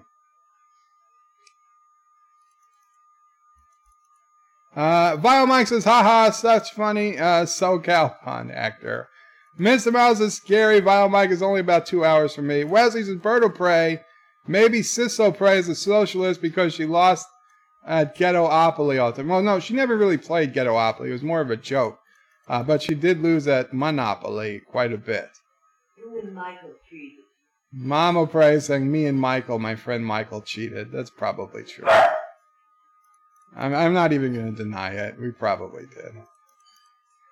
Vile Mike says, keep Kern. San Diego is awesome because it's not LA. Dan23 says, I think I have all thrown something away that could be worth money. I think we've all thrown something away that could be worth money. Sure, definitely. Vile Mike says, I have much closer to that than Mr. Miles. Vile Mike says, don't look in your closet. Mr. Miles says, ha, joke's on you, I don't have a closet. Agnes says, you can have 40 atmospheric thrusters and a small reactor, and you won't fly far. DJ says, gotta run. Good night. Take care, DJ. Hopefully I'll see you on Android Tracker stream in maybe a half hour. Hopefully I can get through the rest of these comments.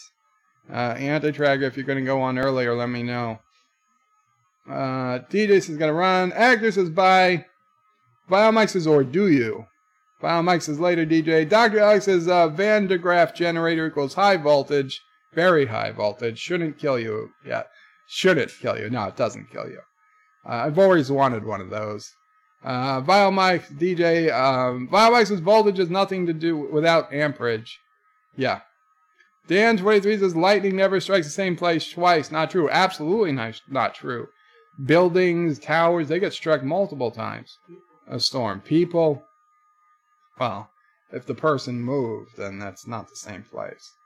But yes, people get struck. That's weird. I mean, you have somebody get struck 7 times by lightning and lives.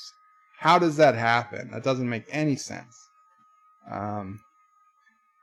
Rock Solid says no such thing as amperage. It's current.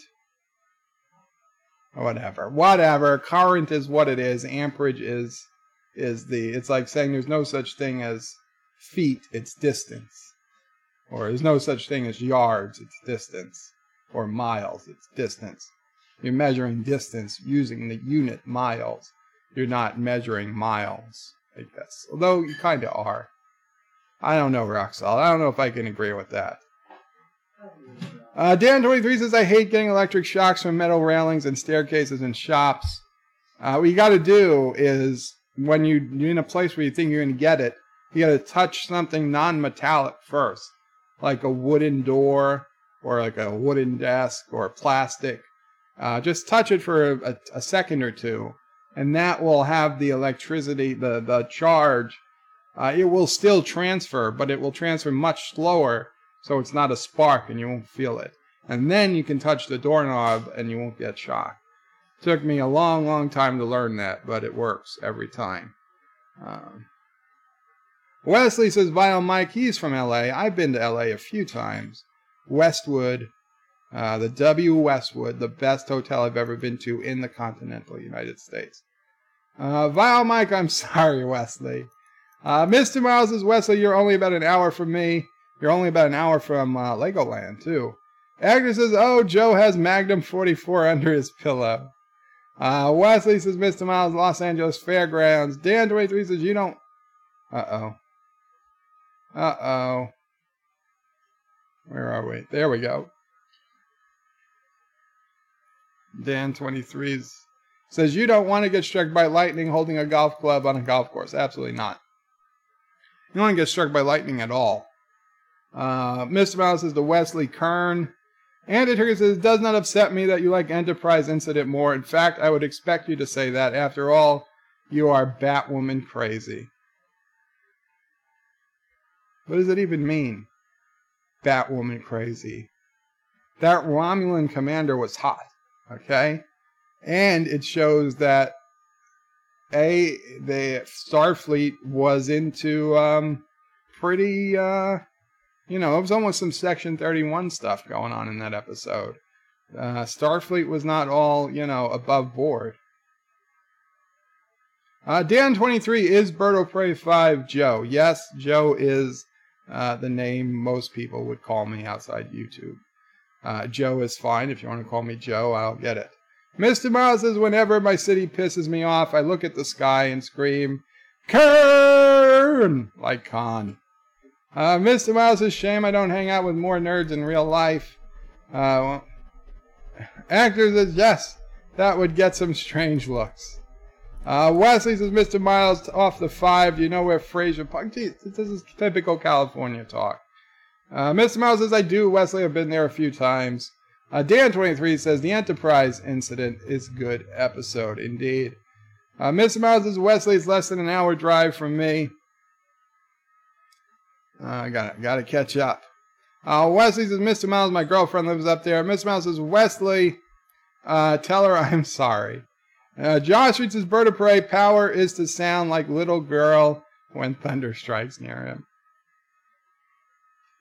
Rock Solid says there's no such thing as being out of HDMI ports. One of my TV has 4 built-in ports. I also have 5 HDMI import switch boxes on each input, so stop making Kurogan excuses. I'm not surprised, Rock Solid. I guess that's how you'd have to do it. But the truth is, Rock Solid, if I was able to walk, I would do a lot more things. But anything like that, I have to have Mamo Prey do, and I feel, she's outside now, so I can talk. I feel bad. I feel bad even asking her to start hooking stuff up to the TV. It's heavy, it's hard for her, and I just, unless it's something I really need her to do, I try not to even ask, because In the end, it's just a game, and I could play the game on the computer. You know, I could play the game on the computer, you know, with emulation if I really needed to. So it's just like that's the balancing act. Is it worth putting Mama Prey in that situation? And most of the time, the answer is no. Dan23 says there are 3 TOS episodes with Romulans. Okay, Balance of Terror, the Enterprise Incident, and I'm not sure about the third. Wesley says, how far back is Bird? Well, about 8 minutes behind. No, 10 minutes. Mr. Miles says, I prefer DisplayPort over HDMI. I think the newest DisplayPort version puts the latest HDMI to shame, but I might be wrong. Well, HDMI is so much more common. Mr. Miles says, Wesley, friends don't let friends live in Franzia Park. Wesley says, Mr. Miles, Mount Pinos is nice. I've been to Mount Soledad, the one in La Jolla. Dr. Alice says, yes, auction is normal. Well, I wasn't taught auction. Karogan rules, there's no auctions. John DeMarco says, yes, I played Monopoly a lot, and auction was standard as far as I know. I'm Mandela'd. Dan23 says, well, I discovered in Monopoly you were supposed to buy whatever you land on. Yes, well, that was the thing. The way I played was no matter what I landed on, I bought it, if I could afford it. It was only when I ran out of money that I stopped buying, which was rare. Especially when you were the banker most of the time. You could sneak those extra. You didn't want to take the 500s because people would get suspicious. How did you get so many 500s? But a couple of hundreds, a few 20s, you know. That's the way I was raised. I don't know what to tell you. No, you weren't. Not by you, but their 2 parents. Oh, well. Sure. But he's the one that can't defend himself. Well, you know what I'm talking about.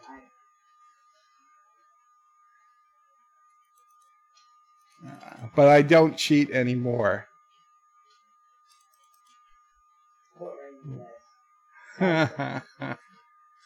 Or any less, says Mama Prey. Thanks, Mom.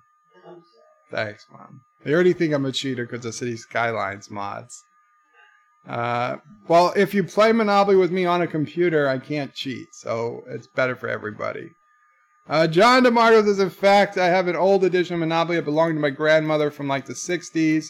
The rules include the auction. So then that's true. So then I lived in a parallel world and I accidentally came into this one where they had these different rules because there was no way that was an official rule in 1988.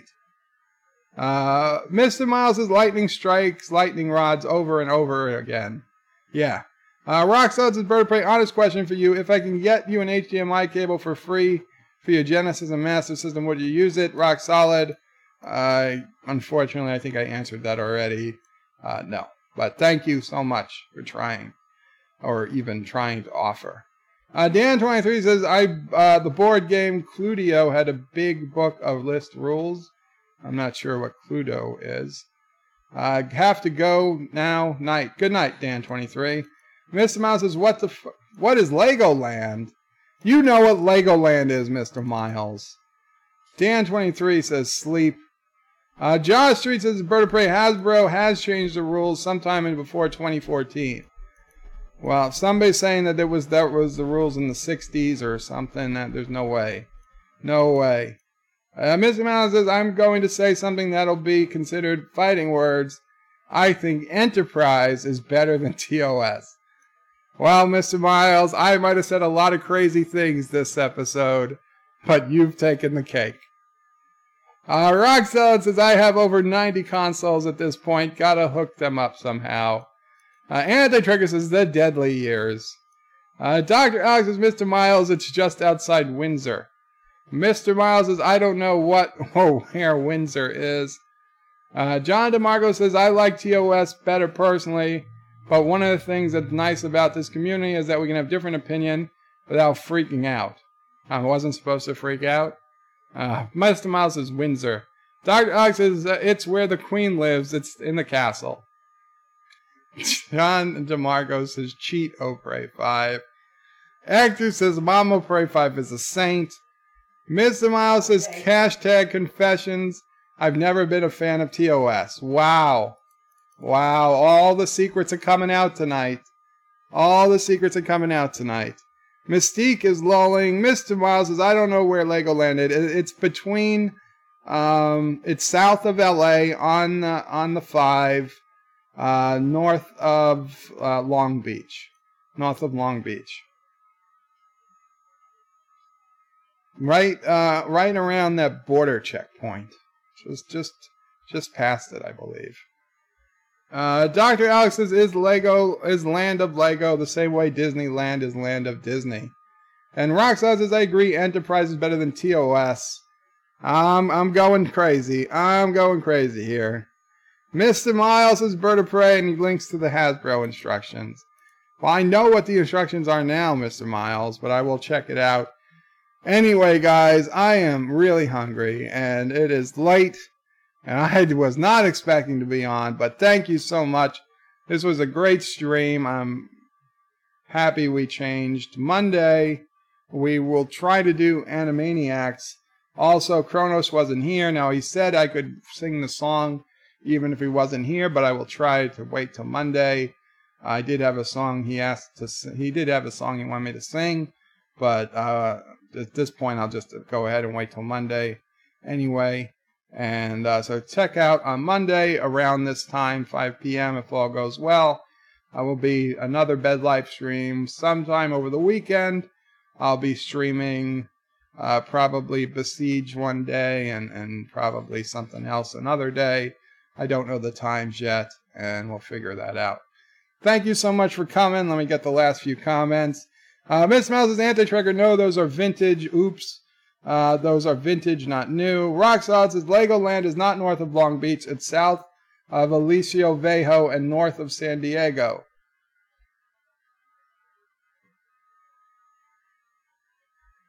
Oh, shit. I'm so sorry. Yes, I confused Long Beach. Long Beach is right by L.A. What's the place that's north of Carlsbad? It has the big pier. That's what I meant. Where the Marine base is. Yeah, it's been 12 years since I've been in San Diego. So yeah, I'm sorry. I gotta find out what that is. But yeah, I'm gonna Google it. North of a whale's vagina. Yeah, yes, that of course is San Diego. I loved Anchorman. Okay, guys, I'm gonna look up where that is for my own sake. But Qapla, take care. See you on Anti-Trekker stream. See you this weekend. See you on Monday. And thank you guys so much for the Korogan border checkpoint. No, the U.S. border checkpoint. Because, of course, we check for illegals coming from south of the border about, 60 miles past the border. Because that makes sense to Californians, I guess. Miss Berta Prey said the link I sent is for the vintage rules of Monopoly. Okay, Mr. Miles. Thank you. I will check it out. Very cool. What's for dinner, Bird? Mac and cheese. Leftover. Mac and cheese. There's apparently a chain of restaurants called I Heart Mac and Cheese. We ordered from there yesterday, and then I have leftovers from there for tonight. Yeah, Mama Prey cooks, a good amount of the time these days. So we've had roast pork, we've had steak, we've had burgers, we've had other food. It's very rare. In fact, this is the first time we've ordered out for dinner in a week or so. Yeah, Mama Prey now thinks that, yeah. My smile says, why did Bird say Miss Bird of Prey when he read my comment? Did I? Maybe I just mispronounced it. Miss Mouse says, I feel I need a shower now. Well, yeah, you should. You know what? Maybe you don't need a shower. Just don't think about it. Qapla. It's not Long Beach. Then what is it? What is it? Damn it. I need to know. Carlsbad. What's north of what? Carlsbad Cabin. No, not Carlsbad Cabin. Carlsbad, California. Oh, I don't know. If you're coming up from San Diego, that's San Diego, La Jolla, Del Mar, Encinitas, Carlsbad, and then the military base, the Marine base. I could have sworn it's not Long Beach. It starts with an L. I think it starts with an L. Come on, Mr. Mouse. One of you guys got to know. You guys got to know before I end the stream. No, La Jolla is where I used to stay. Damn it, don't go. Tell me what it is. Thank you. Good night to you, Multi-Gun Man. Okay, I'm bringing up Google Maps. I can't deal with this. Carlsbad, California.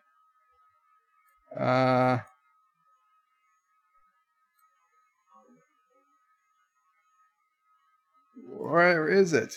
Oceanside. I don't know why I said Long Beach. Oh, because beach and ocean. Oceanside. It's north of Oceanside. That's what I meant to say. I see.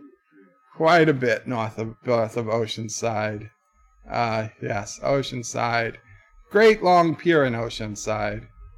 Ontario, I've been to Ontario. Man, did it smell like a dump. Actually, it smelled like a farm. Yeah.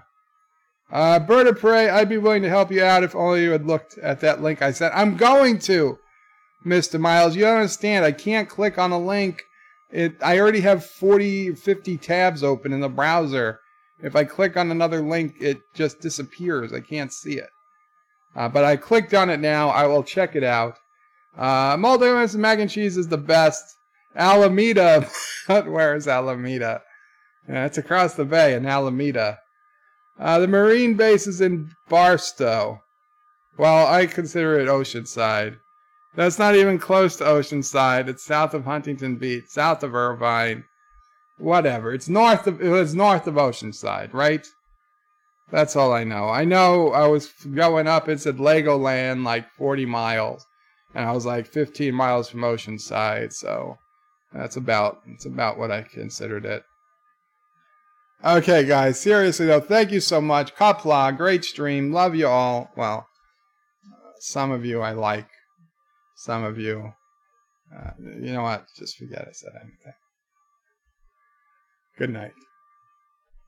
Come on, end. End. No, that's not ending. There we go. End. Oh, it would help if I was in.